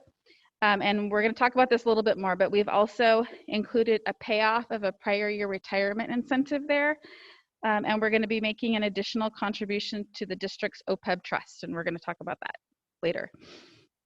And supplies have decreased primarily due to bringing down those donation revenues that are typically spent on supplies. So we're bringing that expenditure budget for supplies down. The other thing that's happening is we've recognized some savings in the technology budget. We've brought the supply budget for their department down too, and we'll talk about that more in a minute too. In services, our services and operating expenses are increasing. This is all on the restricted side of the budget. We are recognizing that the general fund is going to be offering some supports to our after-school ESS program. And so we are supporting some of their costs there. And we also have some increased need for some special ed services. And we also brought on a new contract called Sports for Learning that is offering tutoring and engagement supports to our students during hybrid instruction. So that is a new contract that we have there. And then in capital outlay, what we're doing there is we are recognizing savings in other parts of our budget, and we're going to make an investment by purchasing a much needed school bus this year. So again, we've talked about that. We've had savings in the transportation department and salaries because of vacancies that we've had. We're not transporting as many students this year. So we've been able to accommodate all the transportation needs with less staff there, but it's created savings and gives us an opportunity to purchase a school bus that we very much need to do. So we're having, we anticipate a new school bus to cost about $150,000. And then because we've been able to use some of the COVID funds to offset technology expenses, we also are going to purchase 3 new vehicles for our technology department. They currently have 3 vehicles that are over 20 years old. One of them was not going to pass smog anymore. And so they very much need some new vehicles to be able to meet the tech needs around the district. So just want to make it very clear tonight with approval of this budget, it will authorize the purchase and payment of a few very key items. One is that school bus, and they may end up buying 2 smaller wheelchair buses with that, but it will be approximately the same cost. The purchase of 3, and we're going to buy used vehicles for our technology department that will cost about $25,000. We are also going to pay off a CalSTRS retirement incentive from 2015 by adding another $187,000 to this budget. When this was initially started, it was this retirement incentive was going to be paid over 8 years. So we're going to be paying it off 2 years early, which will save us about $25,000 in interest costs. This budget also includes some shifts between other funds, and we're going to talk about those other funds in a minute, but just want to be clear that it includes a transfer out to the preschool program, which is in Fund 12 of $200,000, and then a transfer in from our Fund 20 of a little over $60,000 that we're going to then turn around and contribute to our OPEB trust. We'll talk about those 2 items again. So with those revenues and expenses, this is what our bottom line looks like, our ending fund balances and our reserves. Always, I always say this, it's important that we look at unrestricted and restricted separately. The reason is because I have an asterisk by there that the unrestricted ending fund balance of the $10.6 million, that's the only balance that counts towards our reserve percentage. The restricted balance of 1.9 there in purple does not count towards our reserves. Those have to be spent for the purposes of those restricted grants. So our unrestricted balance, I can tell you, has not changed much from the first interim report.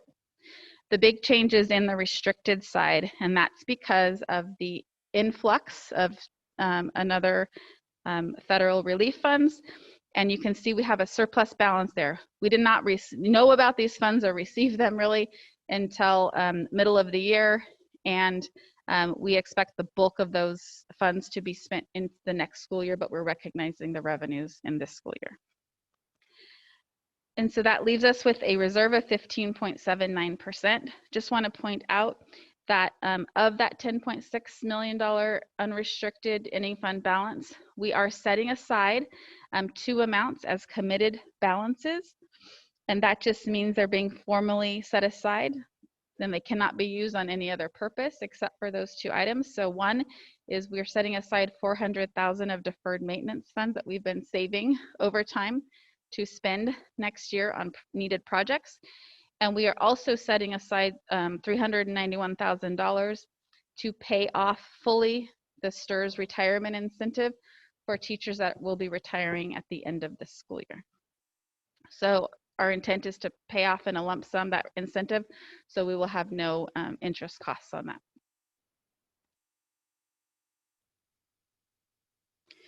Okay, so before we move on to the multi-year projections, I just want to spend a little bit of time talking about all the different COVID funding sources that we have received this year. They are being generated from the CARES and CRISA acts. And in total, we have 6 different pots of money that we are managing at this point in time. We've received a total of $6.2 million. And this is just a listing of all the different various things that we have invested in with those funds. There's 2 columns here. One says one time and ongoing. Want to point out that some of these expenses are absolutely one time. Like a great example is we bought new laptops for our teachers to accommodate and improve distance learning. That's a one-time investment. We don't need to buy those again next year. And so we also have some ongoing things. These are ongoing things that we have been able to, on a one-time basis, save in our normal general fund and use some of these relief funds to offset those expenses. But we are keeping track of them because when this funding goes away, we need to make sure we still have money available to pay for them back in our budget, okay? A great example of that is the line item for health staff. Because this coronavirus is a health pandemic, all of our school nurses and licensed vocational nurses are considered public health employees. And so using these funds to pay for their salaries is an allowable use of these funds. So we will pay for them with these funds, but we are also making sure when these funds expire that we'll be able to put them right back in our budget and continue supporting that because we will still need that health staff support when this pandemic is over. So in total, we have and expect to spend the bulk of the money we've received so far by the end of the school year. The $4.7 million we expect to spend fully by the end of June, and then we will carry over about $1.4 million into the next school year because we still definitely have needs to address for as we open next school year as well. And so this is just a pie chart that just kind of shows all the different pots of money. You can see they are not created equal. Some were much larger than others. The largest funding source is in blue. That was the CRF funds. That was the one that expired, where we thought was expiring at the end of December. We had to spend very quickly. And then the newest pot of money is in gray. That is referred to as the ESSER II funds, $2.1 million. And I will share that I'm sure you've heard that the Congress passed the 3rd Federal Relief Act yesterday, and President Biden signed it today. We do expect to receive funds for schools in California with that bill. We understand they're going to be referred to as ESSER III funds. We have the first ESSER, we have ESSER II, and the new relief bill will come to us in the form of ESSER III. And at this point, our understanding, it will be the largest source of funding that we received to date. It will be more than any of these previous ones. So, but we do not know the exact amount. We won't know for some time, I'm sure. And so this final chart just shows which pots of money have been spent, right? We've received the revenues and we've expended 4 of them. And then we still have money left on the ESSER 2 as well as the SB 117 fund. And those we will be using to help us reopen our schools next year. And then I just want to point out here that the AB SB 86 that was signed by the governor last Friday, that's the state reopening schools grant. There's 2 pieces of funding tied to this legislation. First is the in-person instruction grants. We believe we're going to get approximately $1.4 million. And then there is expanded learning opportunities grant. That is to be used primarily for extended learning time over in summer or next school year. We believe we're going to get approximately $3 million from that. Because this interim report was completely finished last Friday, these funds are not included in this report. All right, now we're going to move on to the multi-year projections that are always required at interim reporting times. In red, we have to make lots of assumptions when we build these projections, and in red are the assumptions that have the most significant impacts in the numbers. And our LCFF, of course, the most important, our largest funding source. These assumptions assume that our attendance is held harmless through next year. And then you're going to see our revenues decline because in the 22-23 school year is when we go back to normal ADA funding, and we're going to feel the pain of the 300 students that we have lost this year in 22-23. This projection is primarily improved from first interim because the governor's January budget proposal shifted from, we were expecting no COLAs in the next couple of years to now there are cost of living adjustments built in. We have 3.84% for next year and 1.28% for the following year. However, our categorical funds and our largest source of categorical funds is special education. That program is only receiving a 1.5% cost of living increase. The other thing that we've been able to recognize at this point in time is we do have a reduction of 16 teachers built into these projections for next year due to our declining enrollment. We have also removed several local grants that we've received that expire at the end of this year. And then, of course, we assume that the rest of the COVID funding that we have will be fully spent by the end of next year. We remove everything else. Then there are no salary increases included in here. And health benefits, we assume increase 3% each year. And then we have our latest PERS and STRS district contribution rates assumed here. The one I want to point out is the STRS increase. You will see jumps in the 22-23 school year by a little over 2%. So that is also, you'll see, causing us a challenge. Our expenditures kind of jump in that third year. Okay, so this is what it looks like. If you remember, first interim, we were projecting to be just barely at 3% for the end of that 22-23 school year. So this is much improved. We start with this year, the 15.79% reserve. And then it actually increases next year to 17.9. And then in that third year, again, where I said we're going to feel the pain of our declining enrollment, we'd see deficits appear and our fund balance drops, but we still have, a 13.49% reserve percentage. Just something I want to point out is just interesting. You'll see that our ending fund balance actually drops from this year to next year. We go to 12.5 million to 11.3 million. But our reserve balance increases. Okay, the reason that is because 2 things. Again, keep in mind that the only balance that we count is the unrestricted balance. And so the unrestricted balance, even though the overall balance is dropping, the unrestricted balance is increasing slightly. And then we divide that balance by the total expenditures. And so what's happening in this budget is we have more expenses here in the current year because of all those extra COVID expenses, right? And then our expenditures actually drop down to just barely over 60 million. And so when you divide by a smaller number, it makes the reserve percentage higher in that year. So that's kind of what's happening there.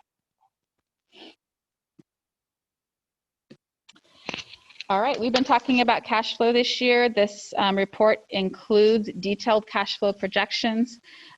We have the deferrals to schools have started. We received less money in February than we normally do. And we will continue to get less and less from the state and absolutely no payment in June. Our projections do show that we will have a positive of cash in June of about $500,000.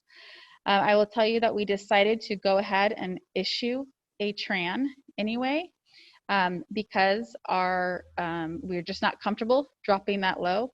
Our payroll is $4.5 million, and so if anything were to happen, we don't have a lot of wiggle room there. So we are issuing a TRAN of $3.5 million. It's going to sell next week.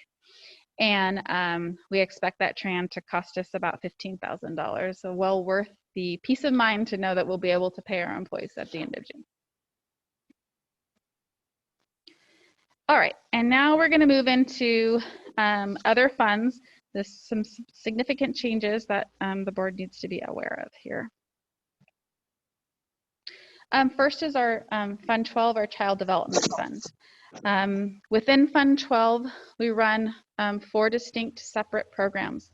The first is state preschool, no problems with that one. The second is our tuition-based preschool program, and that's the one that we're seeing some significant challenges in right now.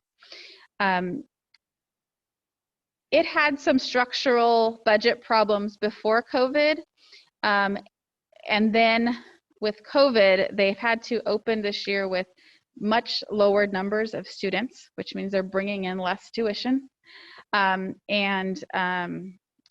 We have at this point maintained the staffing in that program, and we just are not able to do that anymore.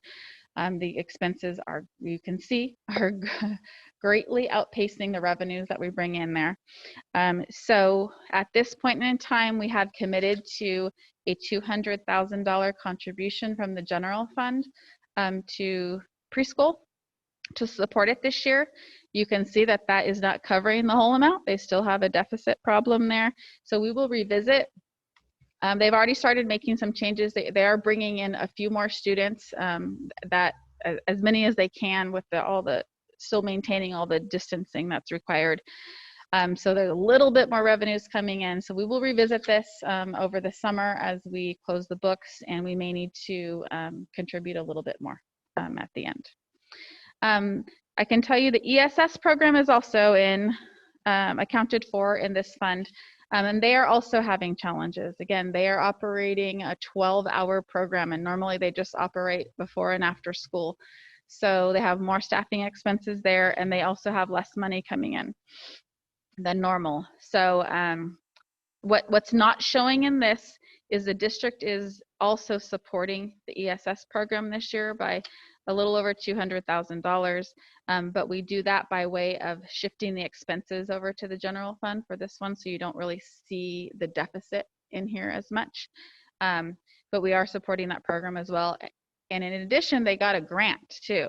Both tuition-based preschool and the ESS program got a grant that is helping cover them this year as well. So just COVID has created lots of issues with these types of programs this year. So.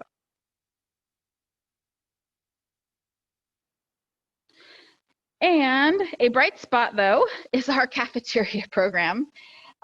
We've been talking about this for quite some time, and with all the different ways that we're operating this year, they've made a huge turnaround. We're expecting to actually have a surplus of over $800,000 by the end of the year.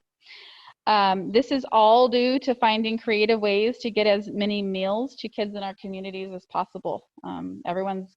All the meals are free this year, so the more meals we can get out, the more reimbursements we get back. So even though we're serving actually a little bit fewer lunches than we normally would if our schools were open 5 days a week. But what the difference is we're serving a lot more breakfast and supper meals than we normally do. So our child nutrition director, Amanda Thomas, has led these tremendous efforts, and all the staff is to be commended though for their efforts. They have been serving in a completely different way. They've shifted from working at the sites to the central kitchen to package up all of those meals in the drive-through. Very, very different, and it has made a huge difference in their financials this year. All right, now we're going to shift to our final topic of the night, our Fund 20. And before we do that, I wanted to give the board an update on where we are with our OPEB trust account. Just as a review, back in 2018, the board opened an account with CalPERS. It's referred to as the California Employers Retirement Benefit Trust, or CERT, and a contribution was made back then of $500,000. Additional contributions were made in 2019 of $100,000. And this is an account where we can set aside funds that can be invested. And so CalPERS invests these funds, and the goal is to earn a little bit more interest than we are allowed to earn by funds that we have on deposit at the county treasurers. You may remember that last month I gave an update on a quarterly update on our investments at the county treasurer, and interest rates have dropped below 1% at this point in time. So if these funds had been in the treasurers, they're earning very little interest. And schools don't have opportunities to invest their funds, but this is one place where we are allowed to. And so essentially we are setting aside these funds to earn more interest to pay for the future health benefit costs of our retirees. So we can withdraw these funds in the future to pay for those costs. Okay? We chose the CalPERS Trust because it has very low expenses. So you can see over this period of time, our expenses were $1,295. And the stock market has done great this year. So our investment earnings are over $170,000, which is an annualized return of over 11%. So our funds in this account are doing very well. And so when we took a look at our other funds, we do have a little over $60,000 in what's referred to as a special reserve for post-employment benefits for exactly this same purpose. It's been sitting there in that fund for a very long time. We are recommending, and there's an agenda item later tonight, we are recommending to go ahead and close Fund 20 and take this entire balance and go ahead and make an additional contribution into our CalPERS Trust account.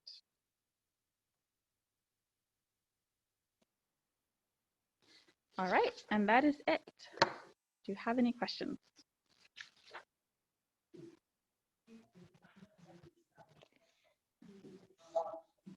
Thank you. I have one question. So can we use COVID money for ESS, the ESS shortage? I mean, it's because of COVID.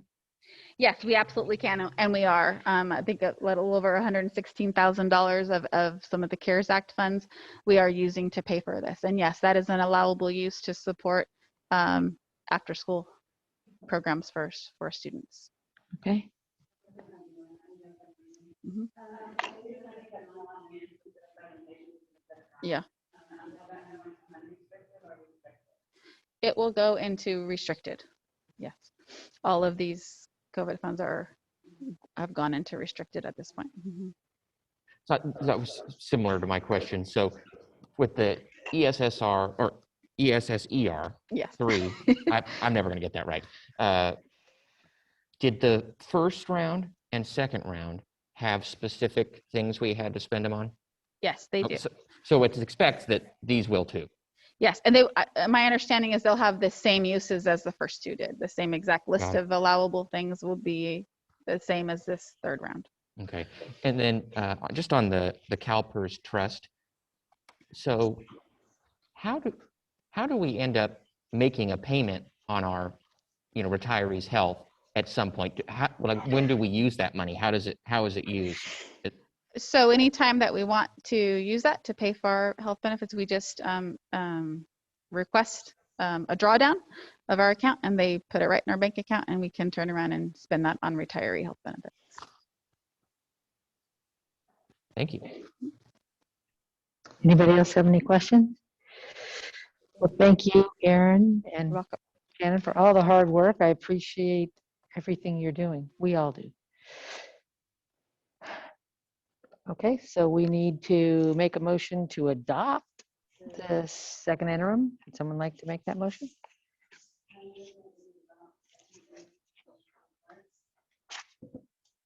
Second. Yeah. Are there any more questions about it? Well, we'll vote again. Lara? Aye. Rhonda? Andrew? Aye. Bonnie? I'll vote aye. And if we get Bonnie back, we'll get her vote. Right now, we'll say she's, nope, there she is. Nope, no. All right. Moving on to the consent agenda. Would someone like to make a motion to designate the items to the consent agenda? I will make a motion to designate the items to the consent agenda. We'll vote. Lara? Aye. Rhonda? Andrew? Aye.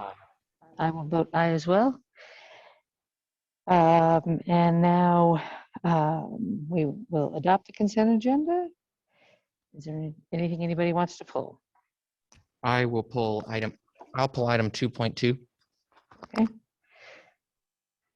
I will pull items 3.1 and 7.3.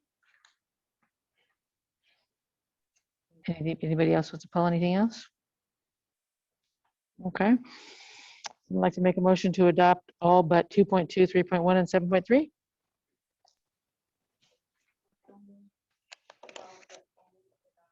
Yep.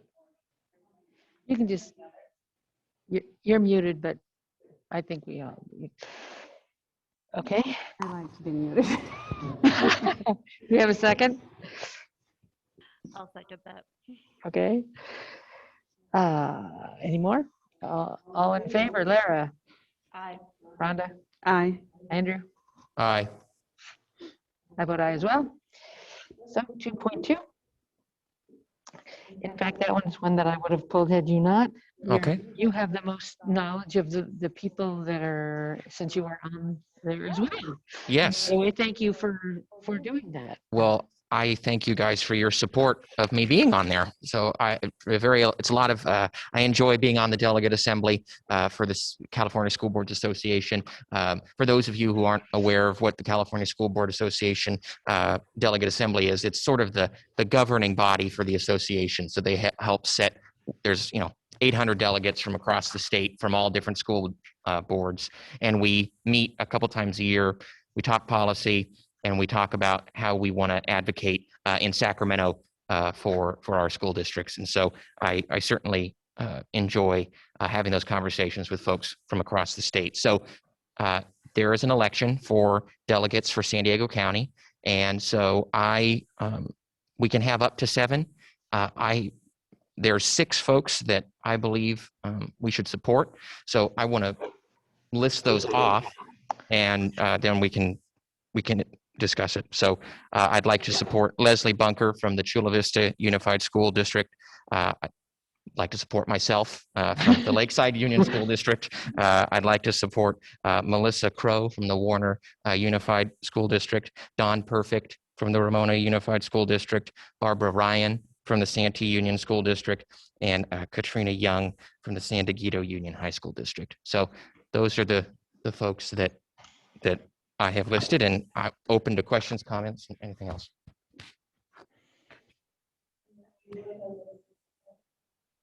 They were the same?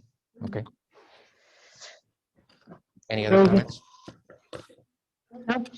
So you want to make the motion then? I Andrew? will make the motion to approve those I listed. And I will I'll give a second it. copy to, and I'll give a copy to staff so that you know what we did. I think Laura and I both did at the same time. Just me. Okay, I echoed then. I So just pick seconded. one. Okay.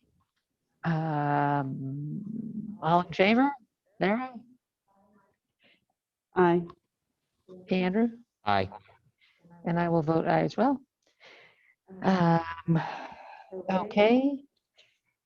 3.1. There are a lot of people retiring, and I want to recognize those people for the many, many years. If we look at the cumulative years, I'm sure there's quite a few. So thank you to everyone. Happy retirement to those that are retiring. I hope you have an amazing, amazing time in retirement.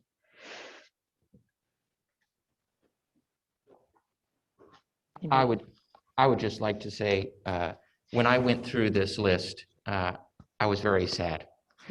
We are losing many, many great folks, and I'm quite sad about it. But I'm happy for you, and you can enjoy your next chapter. But it's a sad day, so I want to thank you for your years of service to our district. So you know who you are. So would someone like to make a motion to approve 3.1? Yep. There you go. Do we have a second? I'll second. All in favor? Sarah? Aye. Aye. Rhonda? Aye. Oh, we all got aye as well. Okay, and that leaves 7.3. I also want to recognize those people that serve on the Bond Oversight Committee. That is John Heredia, Liz Hicks, Kathy Castle, and Frank Hilliker. They are all going to do a second term, and I want to thank them very much for the time that they spend on the Bond Oversight Committee. I was on that committee one time, some time ago, and it's very interesting. It is, and Aaron does a fabulous job of running all that. So thank you, Aaron. Someone like to make a motion? I will make a motion to renew those folks. I'll second. I was waiting for you this time. Okay, all in favor? Aye. Aye. Aye. Aye. All right. Okay, that's all this. Now we've got a few first readings here. So the first reading is requested of Board Policy and Administrative Regulation 4030, non-discrimination in employment. Seemed like pretty straightforward. It was pretty straightforward. We should not discriminate.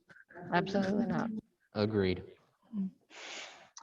Okay, then we'll have the first reading for Board Policy and Administrative Regulation 4112.9, employee notifications. Also pretty straightforward. I thought so as well. A lot of change, nothing. And the first reading is requested for Administrative Regulation 4119, 11/4319, 11, sexual harassment. Also, I'm against it. Yep. Yeah. Me too. Absolutely. Me too. All right. So then all those back.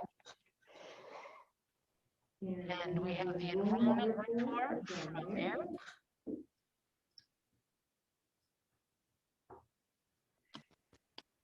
Okay, tonight we have the enrollment report for the end of month 6, which ended on February 12th.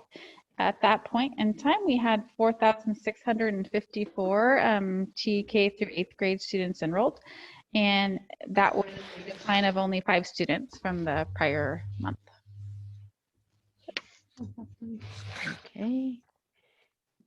Now we will go to Kathy Speckham.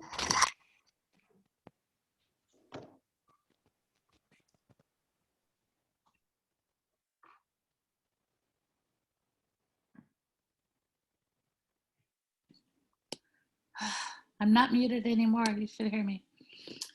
All right. This is my LTA report to the board. Regarding moving to phase 3 opening, just remember that your teachers will have had 6 instructional changes to prepare for this school year alone. So as we pivot again, please give us time to do this well. Give us at least 2 paid days to do this without having to spend our break time to do this. As Andy stated, the 40 minutes after students are dismissed are either spent getting students safely off campus or giving feedback for asynchronous students and parents. Our Wednesdays are also used for asynchronous and synchronous planning and reporting. We do not have any paid time to again create instructional environments and to plan for this shift, and we really want to do it well. On another note, you heard we're soon starting negotiations for this year, and as you have also heard, the district is getting new COVID money.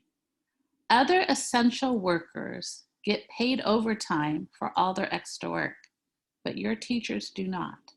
All the extra unpaid work we have done could be compensated through this extra COVID money.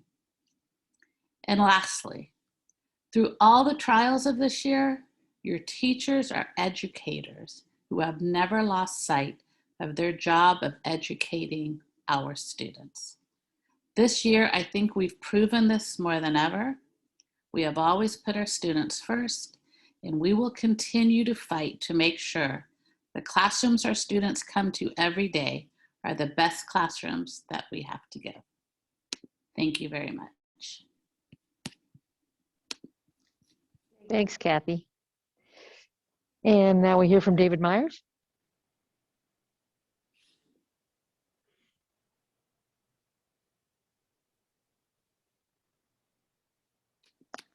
Hi, David. Can you hear me? Yep. Okay. So, Board of Trustees, I wanted to thank you so much for reopening our schools. I can tell you that our classified staff, we're ready to support in any means possible here. Our attendance people have taken on a huge challenge with DL, as well as just getting the whole attendance thing taken care of. It's been a phenomenal task. They've been overwhelmed. I know that I had been personally part of setting up a couple of the school classrooms, and I do believe it can work. But I just wanted to say we're all on board. We're ready to get things going, and we're in support of the school district as well as the teachers and getting these classrooms set up so we can get our students back in and learning. And that's all I have. Thank you. Thank you, David. Now we have Erin's going to give us a little update. Just wanted to give the board a quick update on our bond projects. The parking lot at Lakeside Farms has been delayed because of several rain days we've had recently. Was originally supposed to be completed today. At this point, it looks like their completion date has shifted to about May 23rd. And as Trustee Hayes mentioned, we had the awesome groundbreaking ceremony at the TDS gymnasium. I was very excited. So construction has definitely begun there, and that project is expected to be completed next February. We also have the bid already out for the renovation of the existing TDS multipurpose room. And then we will be going out to bid next month for the Lakeside Farms modernization project, as well as the Lindo Park multipurpose room project. Our departments have been busy preparing for the possibility of moving to phase 3. So we will be very busy tomorrow now that the board has made that decision.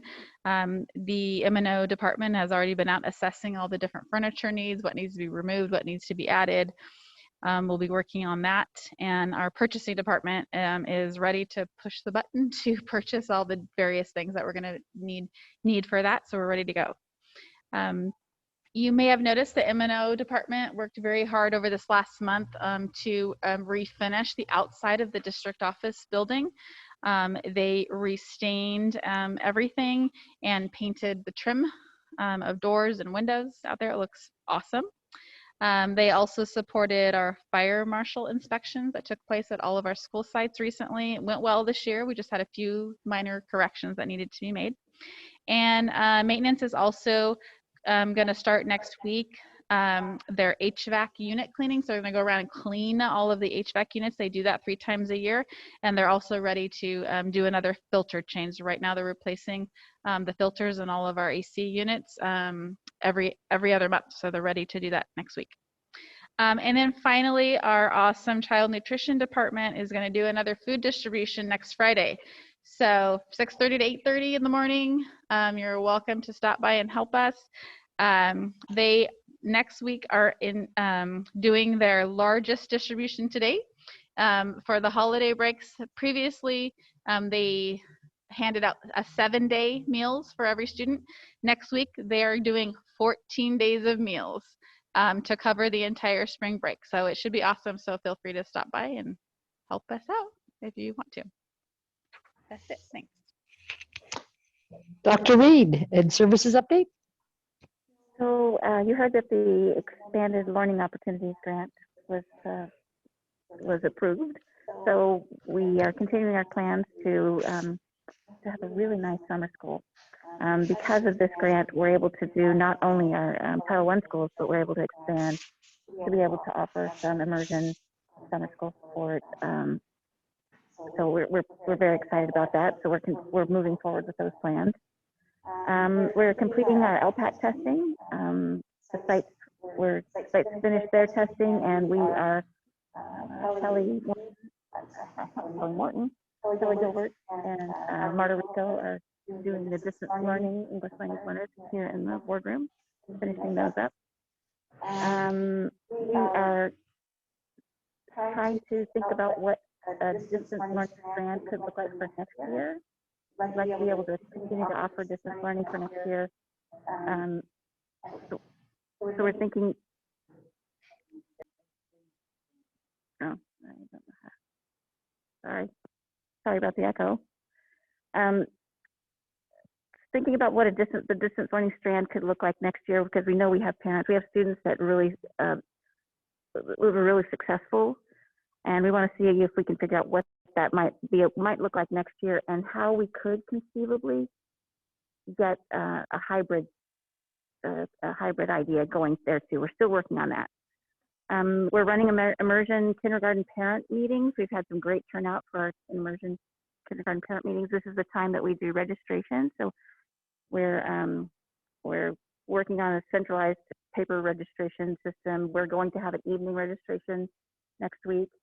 We have a new student information system coming on, and it won't be quite ready. And we don't want to put parents through the trouble of learning Illuminate when we're not going to be using it. So we're going to do centralized paper registration to not impact the staff at all. And then the new student information system, is Infinite Campus, and we held some job alikes this past month, so that teachers, administrators, secretaries could come in and kind of work with Infinite Campus just to get a preview of what Infinite Campus would look like. Then we are just collecting data so that we can have a good conversation around LCAP next week. And our survey's closed. We had a great student thought exchange that just closed. We had a good parent certificated classified thought exchange that closed before that. As you know, there was a great budget committee meeting that got us lots of good input that we'll be able to use. So those sources are coming in, and we're compiling that so that we can have a good conversation next week about our LCFF and our LCAP.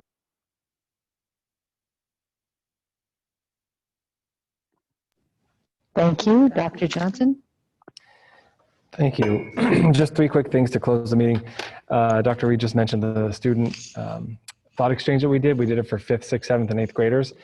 And in the context of the reopening that we just discussed and the board just approved, one of the top comments from the students was I miss my friends, the kids who are on the other cohort. I haven't been with them for a whole year. So I think they'll be very pleased as well. And then I hope Dave is still with us. I'm not sure if he is. I absolutely neglected to mention in my presentation, I talked about with the return to full-time instruction, those very difficult attendance requirements go away that we've had to do in hybrid. Teachers have had to do those, but there are attendance clerks on each school site that have also taken on a really big burden. So I want to acknowledge them. They've worked really hard this year, so that'll go away for them too. And then finally, we've been working with our principal. We are also going to open up our play structures again to our students after spring break. So the parks are now opening. Some of the cleaning requirements that we had in place earlier in the year have been relaxed a little bit. So our principals are very excited about that. I think our kids are going to be really excited about that too. We had a kindergartner over at, I believe it was Lakeside Farms, who kind of teary-eyed said, you know, I'm never going to play on my playground this whole year as a kindergartner. Well, now we're going to get those little guys out there. So I want to let the board know that that's another step in the right direction, back to normalcy. So thank you. Well, if there's nothing else, this meeting is adjourned.